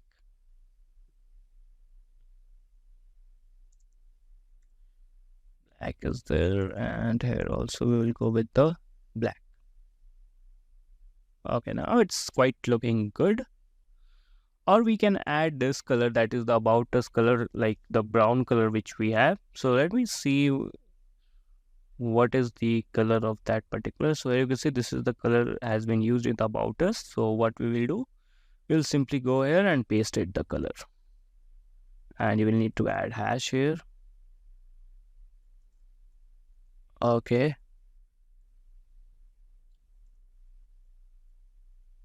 okay, done. Now let me check how it's looking. Okay, it's quite good. Okay, better than earlier. So in this way you can just create a website. So our menu is done, gallery is done, contact is done. Now what we will do, we will try to add some little bit animation. Like if you click on about us, so it's going very fastly. Okay, menu you can see, then gallery you can see. So here is contact us. Okay, so now in the next class we will add some animation. So this is all for today's class, and see you in the next one. Hello everyone, and here you can see our basic version of the website is ready, and we have all those 4-5 sections. Okay, so now the work is we have to simply add some animations. Okay, we will tell the ChatGPT like we need some animations, so we will just get the code from there and we will paste it. So currently you can see if I'm click on this about us, then there is no any animation. Okay, so we will just try to apply the animation in that. Okay, so further what you will need to do, you will need to simply just copy this code. Okay, CSS code. Then what you will need to do, you will need to tell here, or I can just simply write it as it has access of our previous chat. So here I will simply write, now I want animation when I click on the navbar items. Okay, so navbar items means whatever we have items here, that is the, here you can see about us, menu, gallery, contact us. Okay, so let's see what it gives us. Now I want animation when I click on the navbar items. So please write me code for it. And we will provide the below is the current CSS code. Okay, just paste it, and let's see what it gives us the result. So you can see it's telling me to add the smooth what you can say, smooth animation code. So here you can see, first add the following JavaScript code at the end of your HTML file. Okay, so we have to simply copy this and we have to add this before the closing body tag. Okay, so let me check where is that. So we will go down, and here is the body code, and here we will just simply paste this script. Okay, that's it, it's done. Next, what is there in the core above code? We are selecting all anchor link that start with hash, which typically represent the internal page links. Okay, adjust the offset values needed to fine tune to scrolling position. The -100 value is subtracted to offset the scroll slightly. Okay, so here you can see, make sure that the links in your neighbor have the corresponding ID attributes in your HTML file. Okay, so ID attributes should be there. Okay, the href attribute matches the ID of the homepage section, that is the hash home. Okay, so let's see how it works. So let me just refresh it and let's see it works or not. So here you can see now it's going like smooth scrolling is happening here now. If I do menu, so here you can see the menu. Then if I do gallery, then you can see the gallery here. If I click on contact us, then you can see the contact us page here. Okay, so in this way we added the animation. Now that's it for today's class, and see you in the next one. Thank you. Hello everyone, and now in this class we will solve a very basic problem. So basically, if you will open this website in a mobile phone, then you will see like there is a problem with the menu, that is the now, but this one, that is about this menu gallery. But other contents are looking very good. So let me show you what is happening here. So let me just okay, yeah. Here you can see the about us menu, and these things are not looking quite good, but others are looking very good. It's perfect. Okay, so we will just solve this particular problem. So already I have written the prompt. I will show you how I have written it to solve this particular problem. So let me just open the ChatGPT. So here you can see I've written this. Now in my website, when I'm opening in the phone, then the nav is not doing good, and I want you to add it's a hamburger icon is there, not hamburger. And when I click on it, the menu should appear. So for that, it has written us the code again. So here is the code for the navbar. So we have to simply copy this code. So let me just open up this one, and you have to replace this code. Okay, remove this code with the updated one. Next, what we have to do? Next, we have to add the CSS. Okay, so here you can see adding the following CSS to style the hamburger icon to hide the menu initially. Okay, so in the CSS, we will simply add it after this one. Okay, cool. Now it's done. And next we have to add the JavaScript code. So we will add this JavaScript code in the HTML file only. We are not creating any external JavaScript file. Okay, so let's hit here. Okay, done. Now let me check how it's looking. So it's in the laptop side, it's looking quite good. And I have to check in the mobile phone. So in the mobile phone, you can see it's good. All things are good. But when I click on it, yeah, if I click on it, then it's looking good here. You can see the if I zoom it, then you will be able to see that is home, about, menu. Okay, but color is the white. Okay, so in that case, I want to change the color. Okay, so here we will write in the ChatGPT, I want to change the color of menu items when I click on the hamburger icon. Okay, so let's see what it is writing. So here you can see it has written update your HTML code to include following things. So we have this one. I will just copy this, and we will go upside, and we will simply just paste it here. Okay, it's done. Now what we will need to do, we will need to add this CSS code here. Copy this CSS code, and we will need to just add the CSS code anywhere where you want. I want to add here. Okay, next what we have to do, we have to update your JavaScript code. So we will simply update it. Okay, So we have to simply go here, go down and paste it. Sorry, replace it. Okay. Now let me check again. Let me just refresh it. If I click on it, so here you can see now the color has been changed to the brown, and it's quite looking very good than earlier. Okay, home about is there. Then you can click on the menu, and then gallery is there, and then we can just go on the contact. Okay. So with this, we have successfully completed our the website, and that's all for this section. And see you in the next one. Thank you so much for watching. Hello everyone, and first of all, thank you. Okay, thank you for completing this particular course, and I hope you have enjoyed it, or if you have liked it, anything, then please share it with your friends as well, and please tell us in this particular course so which section you have liked more. But I personally think you might have liked the web development session, but you can see like you created a whole particular website without even writing a code, so you can see the power of the chat gpt and the AI in this era. So this is all, and surely I will try to add some more videos in this particular course, and whatever, if I get something new, then I will surely try to add in this particular course. And stay connected with us, follow us on the social media, and that's all. And thank you so much guys for watching. Thank you so much. Hey everyone, I hope you all are good. And so in this class, we'll be dealing with a new AI model, that is a Claude. Okay, so basically in this class, we'll be dealing about what is this Claude AI model, and we'll be talking about the features and uses of this particular model. Okay, so without wasting time, let me introduce to this particular model. Okay, so basically you can see here the AI model is that is Claude, and it has been created by a company that is Anthrop. Okay, as you can see here the name. It's just like the any other models that which we have already discussed about, that is the Chat GPT, and even we can see Bard, but Bard is now has been changed its name to Gemini.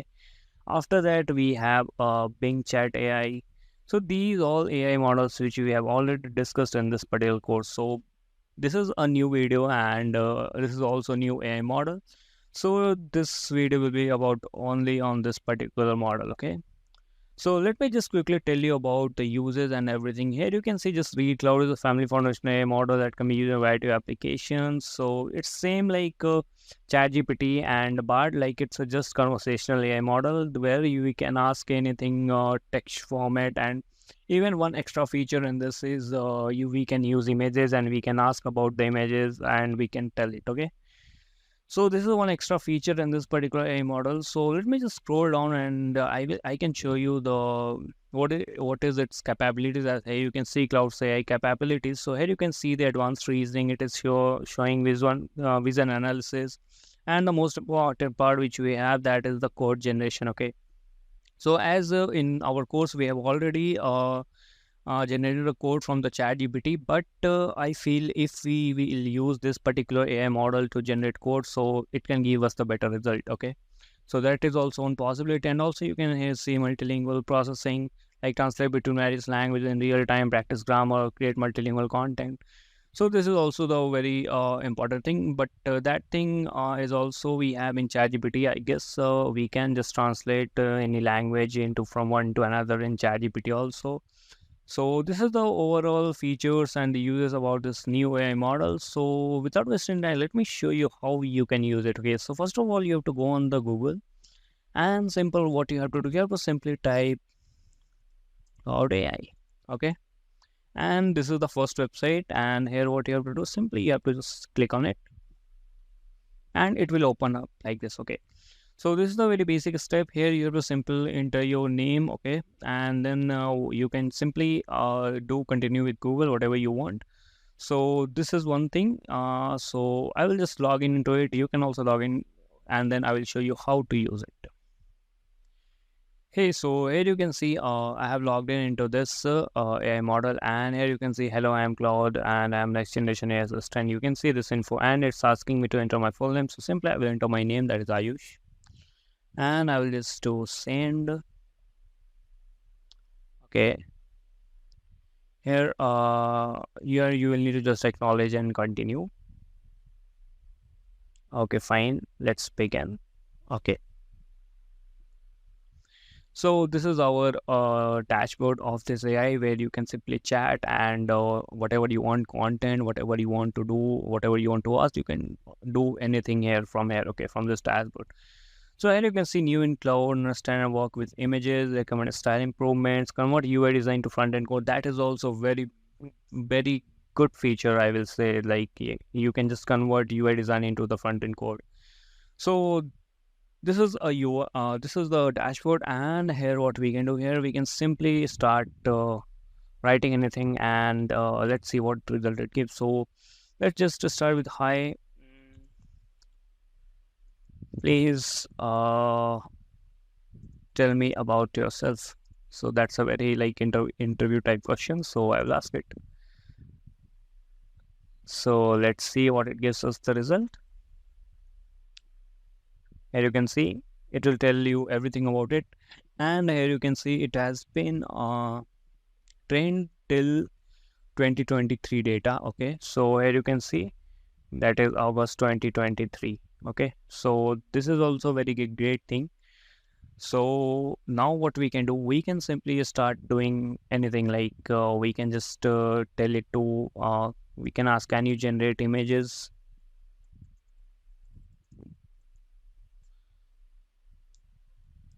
So it's showing I don't have capability to generate, produce, edit, manipulate, create images. Okay, no, it's fine.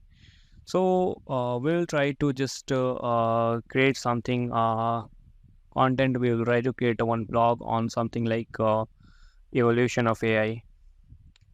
So we'll just write a prompt, act as a blogger who has an experience of 2 years, and write a proper blog on the topic of, we can write evolution of AI, and your blog tone should be like human, not AI. So let's see what it gives us. So here you can see it has started written. So it's writing, you can see the rise of machines, modern AI, and where it's heading. So you can just read when you hear the phrase artificial, what comes in mind. So it's totally, for me, it feels like it's human written. So what do you think? Just please let us know in the uh, community sections. Okay.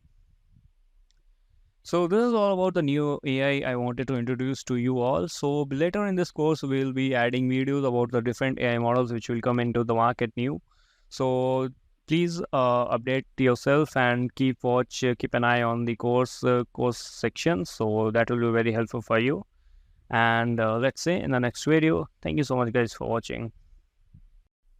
Hey everyone, and in this class we are going to talk about this new AI model that is released by the OpenAI recently, that is the GPT-4o. So basically in this class we'll be learning about its features and how it is better than the ChatGPT. So without wasting time, let's begin. So basically, if you're a free user of the ChatGPT, then obviously you can use this model because they have made it available for free users as well, and that they have done a really good thing. But if you are what you can say, like you have subscription of this ChatGPT, then also you can use it easily. So let's go down and we'll see what are its features. So here you can see introducing ChatGPT 4o. So basically the O stands for what? So O means here that model has the access of text as well, voice as well, and even vision as well. So all these three things will come into this particular model. Here also you can see they have mentioned everything like text, voice, and vision.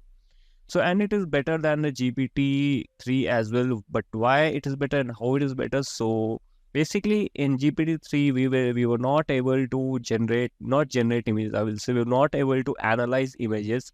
But in Chat GPT-4, you can analyze images as well. So that is one of very good thing. So use case, if you will take like suppose you want to create a website. Okay, so you will simply create a design, like here you need something, and you will just upload this image, and then you are good to go. Then you can easily upload that image, and you will get the code.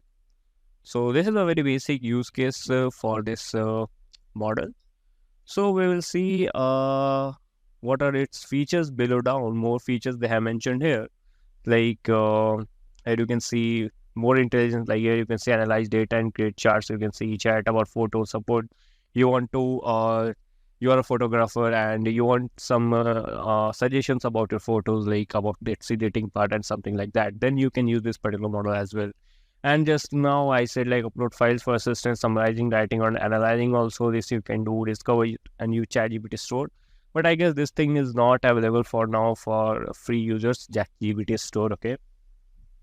And this is all about the features of it. So in the next class, we will see about how we can use it, and we can compare the responses from the ChatGPT 3 as well and the ChatGPT 4. So that's all for today's class. We'll see you in the next one. Thank you. Hey everyone, so in this class, I will demonstrate you how you can use this ChatGPT 4 or to generate a code. Okay, so that use case will be simple thing. So what we will do, we will simply create a design. Okay, so I will create a design of one form here. So here will be email and password, and here will be one button of submit, and we will pass this to this model, and model will give us the code. Okay, so this is the basic use case that we had already discussed here about, like you can upload files for assistance, summarizing, writing, and analyzing. So basically here we will not summarize or write anything. We will generate a simple code. So that we can do. So let's see how we can do it. So first of all, for this, I will just create a design. So let me just close this and I create a design paint. Okay. So in the paint, I can create a basic design that I can think of like this. Okay. And after that, here I will keep one input field here and one more. Okay. And a small button. Okay. Perfect. And here we can write enter email. And here we can write, sorry, enter password. And here we can write submit. Okay. So this is a simple design. Okay. And we'll create a code for it. So what I will do, I will simply save it. So here I will save it with some name like form. Okay. Okay, cool. So now let's go there. I will click on it. Okay. Now I will select this form, open. And now here I will write a simple prompt to create a code in HTML and CSS. So I will write simply in the above image. Sorry, not like this. We'll write simply analyze the above image and write for me the code in HTML and CSS. Just hit enter and let's see what it gives us. Okay, so here you can see it has started writing the code. So below the HTML CSS code to create a form similar to the ones shown in the image. So here you can see it has given me for the email and password and the submit button, and even CSS code is there. So if you want explanation also is given here. So now what I can do, I will give it a prompt, write both HTML and CSS in single code. So to demonstrate you, I'm just doing that. Okay. So it will write all those things into the single code and will simply copy it and paste in the editor. So what you can do, you have to simply just copy the code, and I will open just HTML CSS editor. We'll go on the first website and here is this. I will simply paste it and run. So as you can see, it has given you the code as we have written. So that is quite a good one. Okay. So here you can simply create a code from this ChatGPT photo editor. So now what I want, if I want to change this response from ChatGPT 4.0 to ChatGPT 3, so we will see how it gives us the result. So here you can see change model, and GPT 3.5 cannot work. Why? Where this model doesn't support file attachments. So that's why we cannot compare here this. So in the next class, we will see some comparing things, like we will try to generate some articles from 4.0, then we will try to generate some articles from 3.5 model, and we can see the comparison between both the models. So that's all for today's class, and see you in the next one. Thank you. Hey everyone, and now in this class we'll see how we can generate some articles, and we can see the differences between the GPT-3 and the GPT-4 responses. Okay, so that we are going to see in this particular class. So basically, I have written a prompt here in the notepad. So I will simply copy this prompt. So this is a prompt to create a blog. Okay, so let me just exit from it. Yeah, okay. So now what I will do, I will simply paste it and I will just hit enter. So the first response which you will get, that will be from the what you can say, that will be from the GPT-4. Okay, and the next two we can see the differences when I will generate the same on the same prompt the article from the GPT-3. Okay, so here you can see it has started writing the article, the pillar of health, the importance of balanced diet and regular exercise. So you can read the my prompt compose the blog post of routine rewards from the perspective of health professional on the importance of balanced diet and regular exercise. So here you can see as a health professional, I have seen firsthand the profound impact that a balanced diet and regular exercise can have on our lives. Those two pillars of health are not just buzzwords thrown around in wellness circles, they are the foundation upon which healthy and fulfilling life is built. So here you can see in this blog, I will delve into why these elements are so crucial. So everything will be mentioned in this particular blog. Here you can see benefits of balanced diet, weight management, mood and mental health, increase energy level, practical tips and all. Everything is there. Power regular exercise. So many things are here. Okay. So now what I will do, I will simply go down and I will click on this drop down and I will change the model to 3.5. So now here you can see, we can see the difference actually, the choose of words and the choose of structure of the blog. Everything is totally different. Here you can say mix it up, listen to your body. Something that's written, mix it up, find your tribe. After that, prioritize whole foods, mindful eating, embrace the rainbow. Some words are also not good, and the count of words also, I can say it's not 1500. But if you will see in the first response, here we have that is quite good word management, and you can see the topic and the choose of insight subtopics are also quite good here. So this is the some of the differences which we can see in both the responses. Now next, moving forward, what we can do, we can try with summarizing any articles. Okay, not article, I will say we can summarize any YouTube video. So for that, or what we'll do, we will just open YouTube and we will search something. For what we can search for, we can search for ChatGPT photo, if any video is there. Okay, here we have some 4 days ago videos. I'll simply click on it, and what I can do, Get ready. I will just try to paste this link and try to summarize this video. Can you please summarize the video? So let's see whether it can do or not.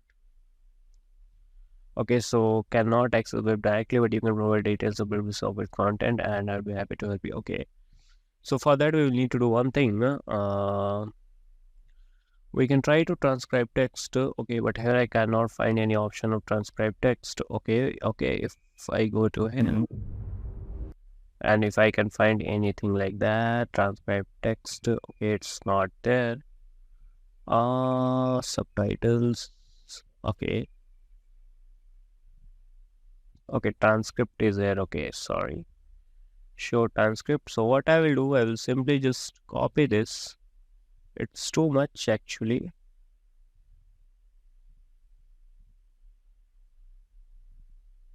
So we will try to copy if it works. So we'll just copy it and then we can you please summarize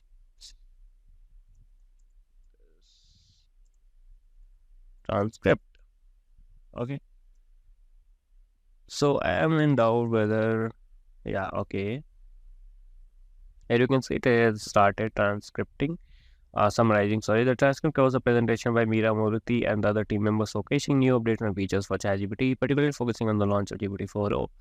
So that video was also about the introduction to GPT-4. Okay, so here you can see introduction and availability, launch of GPT-4, user interface experience, everything you can see here.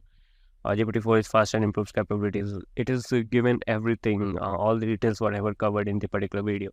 And here you can see the length of the video is how much it is of 26 minutes, and that it has covered into a normal point-wise like kind of notes kind of thing it has given to you. Okay, so this is the response from this model. Okay, and okay, doesn't support using tools. Okay, so that we cannot do, I guess, because that is only possible, I guess, in this model. But previously it was there in GPT 3.5 as well, but I guess the length of this transcript is too much. That's why that we cannot use this GPT 3.5. Okay, it's fine. Let's do one more thing. What we can do, we can create some social media post as well. So we can create a Twitter thread or X thread, you can say thread, you can say. Okay. So what we can do, write me sorry, not write, generate for me thread for Twitter on the topic of, what we can say on the topic of, we can say like, 5 good habits every developer should have.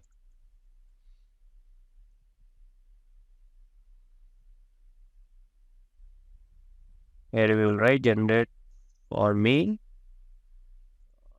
Twitter thread. Okay. So let's see how it generates. So here you can see it is generating 5 good habits every developer should have. Okay. So this is the response. Okay, so here also you can see we have got, you have reached your ChatGPT 4.0 limit. You need GPT 4.0 to continue this chat because it uses tools. Okay, so now I don't want to take Get Plus. Okay, so I will try to do a new chat.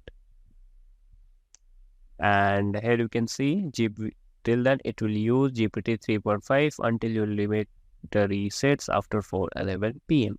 So this is the one issue which we get, not a issue, that this is a simple limitation has been kept from the open AI. Okay, so in the next class we will see the more differences and we will try to create some good tools with the help of the GPT 4.0.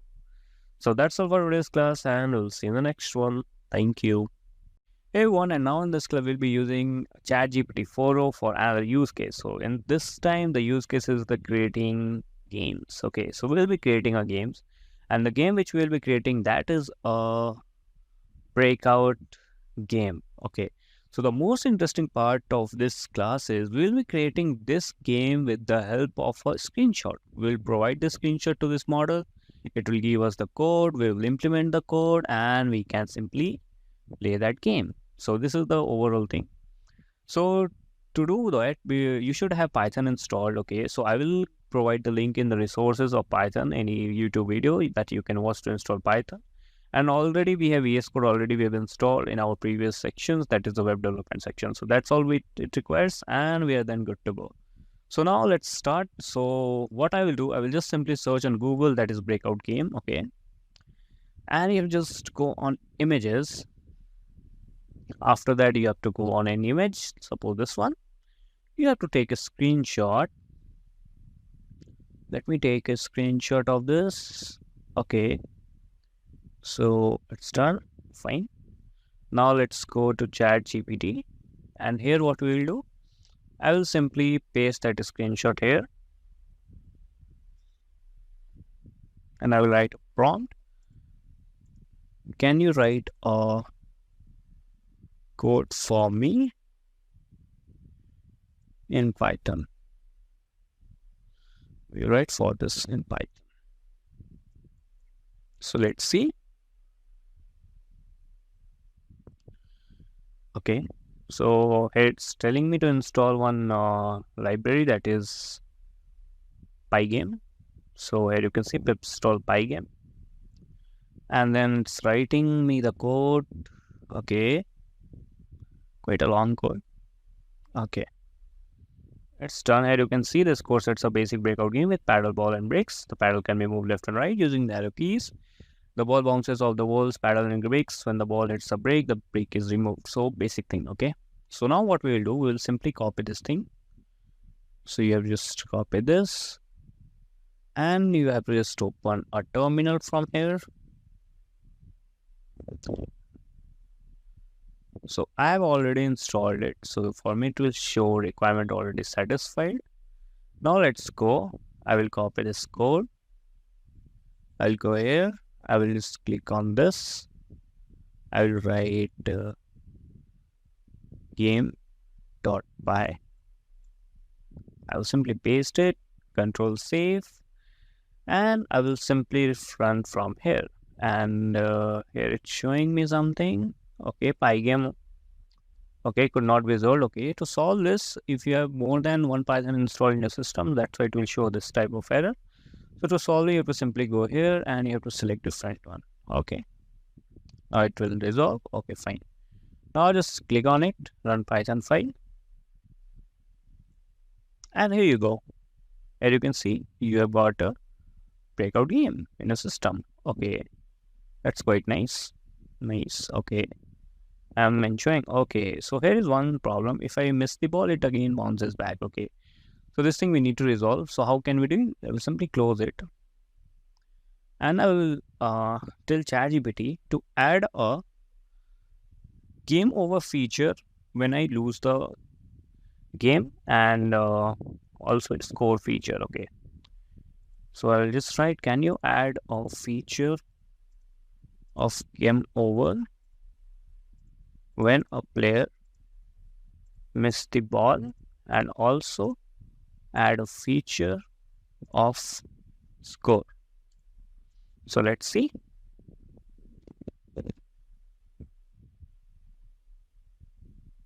Okay, that's writing me code. Okay, just wait.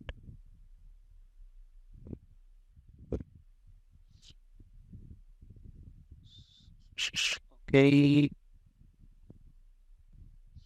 Okay, it's completed now. So what I will do, I'll simply copy this code. I'll go here. I will just Control A, Control V, save, and again I will simply run the code. Okay. Okay, here I'm getting game. Okay, wait a minute. Now I will again run.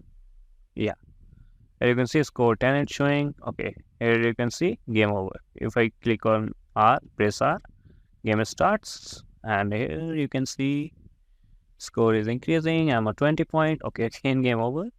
Let's try again. Yo, nice. Okay, I'm improving. 40, and the last one I will do 50. Yay, great. Okay, so that's it for this video, guys. And you saw how you easily can create a games and these type of stuffs. Even you can try your own game. If you find any just a simple game like breakout game, you can try yourself. And this is the great thing that you saw just now. Just you have to provide a screenshot of that particular game, and it will give you a proper code for that. So that's a quite a very good use case. So that's all for this video, and I will see you in the next one. Thanks. Hey everyone, and now in this class we'll be creating a product that is the expense manager. Okay, so with the help of the ChatGPT we'll be creating this, and in this class we'll be discussing about the features of this expense manager. So what could be the feature of the expense manager? So we'll have the income section, and then we'll be having an expense section. Okay, and we'll be having a date thing where we can select the date on which date we got income, on which date we did some expenses, these kind of things. And then we should have the total amount as well of all the expense and income. So basic things we'll be creating. Okay, and we'll be using ChatGPT only. So let's see how we can do it. So in this class we will be not using any screenshot and all. We'll be doing all the from the scratch, and I'll be giving it the prompt. So we'll see how we get the result. Okay, and the basic thing which we will be using in this particular class, that is the only HTML, CSS and JavaScript, the one which we have already used. Okay, so let's do how we can do it. So the first prompt which I will give here, like we can give, hi, act as a software developer who has an experience of 10 plus years. I want you to develop an expense manager product with the help of HTML, CSS and JavaScript. Okay, and then we can write the features, and I need feature in which I can add income and expense as well, and I should be able to get stats also according to months. Okay, so that's it, and we'll see how we get the result. Okay, below is a simple fast expense application will using. Okay, the application allows you to add income and expense and view start based on months. Okay, so okay, it has given me the HTML code. I will just copy it, and you have to just open your VS Code, and here I will create a file index.html, paste it. Okay, then I will be pasting the CSS file, that is styles.css. So just create a file here, styles.css. Sorry, I'll be doing styles.css, paste it. Okay, next is script.js we have. So just do script.js, paste. Okay, that's it. And here you can see how to use that. Transaction is the form to add income or expense transaction by entering the amount and date. View transactions will be listed under transaction sections. View status, like amount to be the total income, expense and net saving for that. Okay, so this is done quite what we can say, in just 2 minutes it created me an app. So I will do just go live here.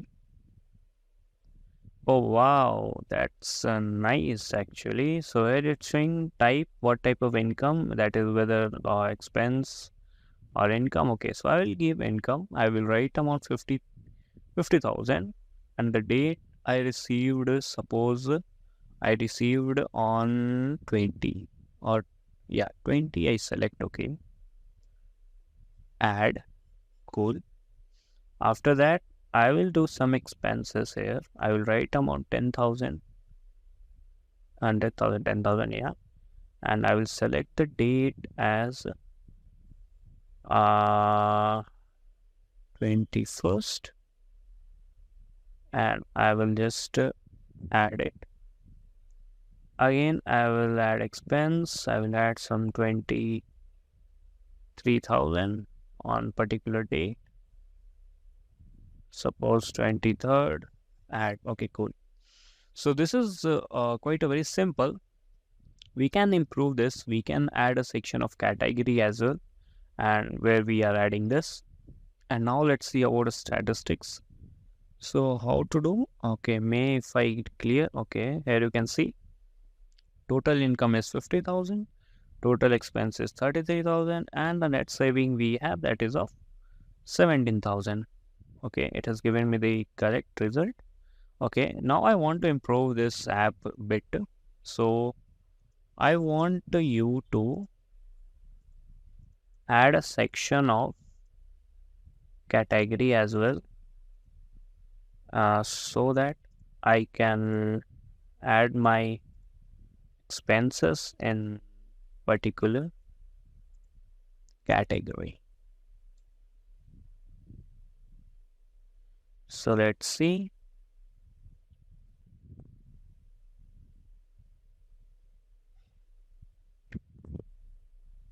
Okay, again I will need to just copy this code.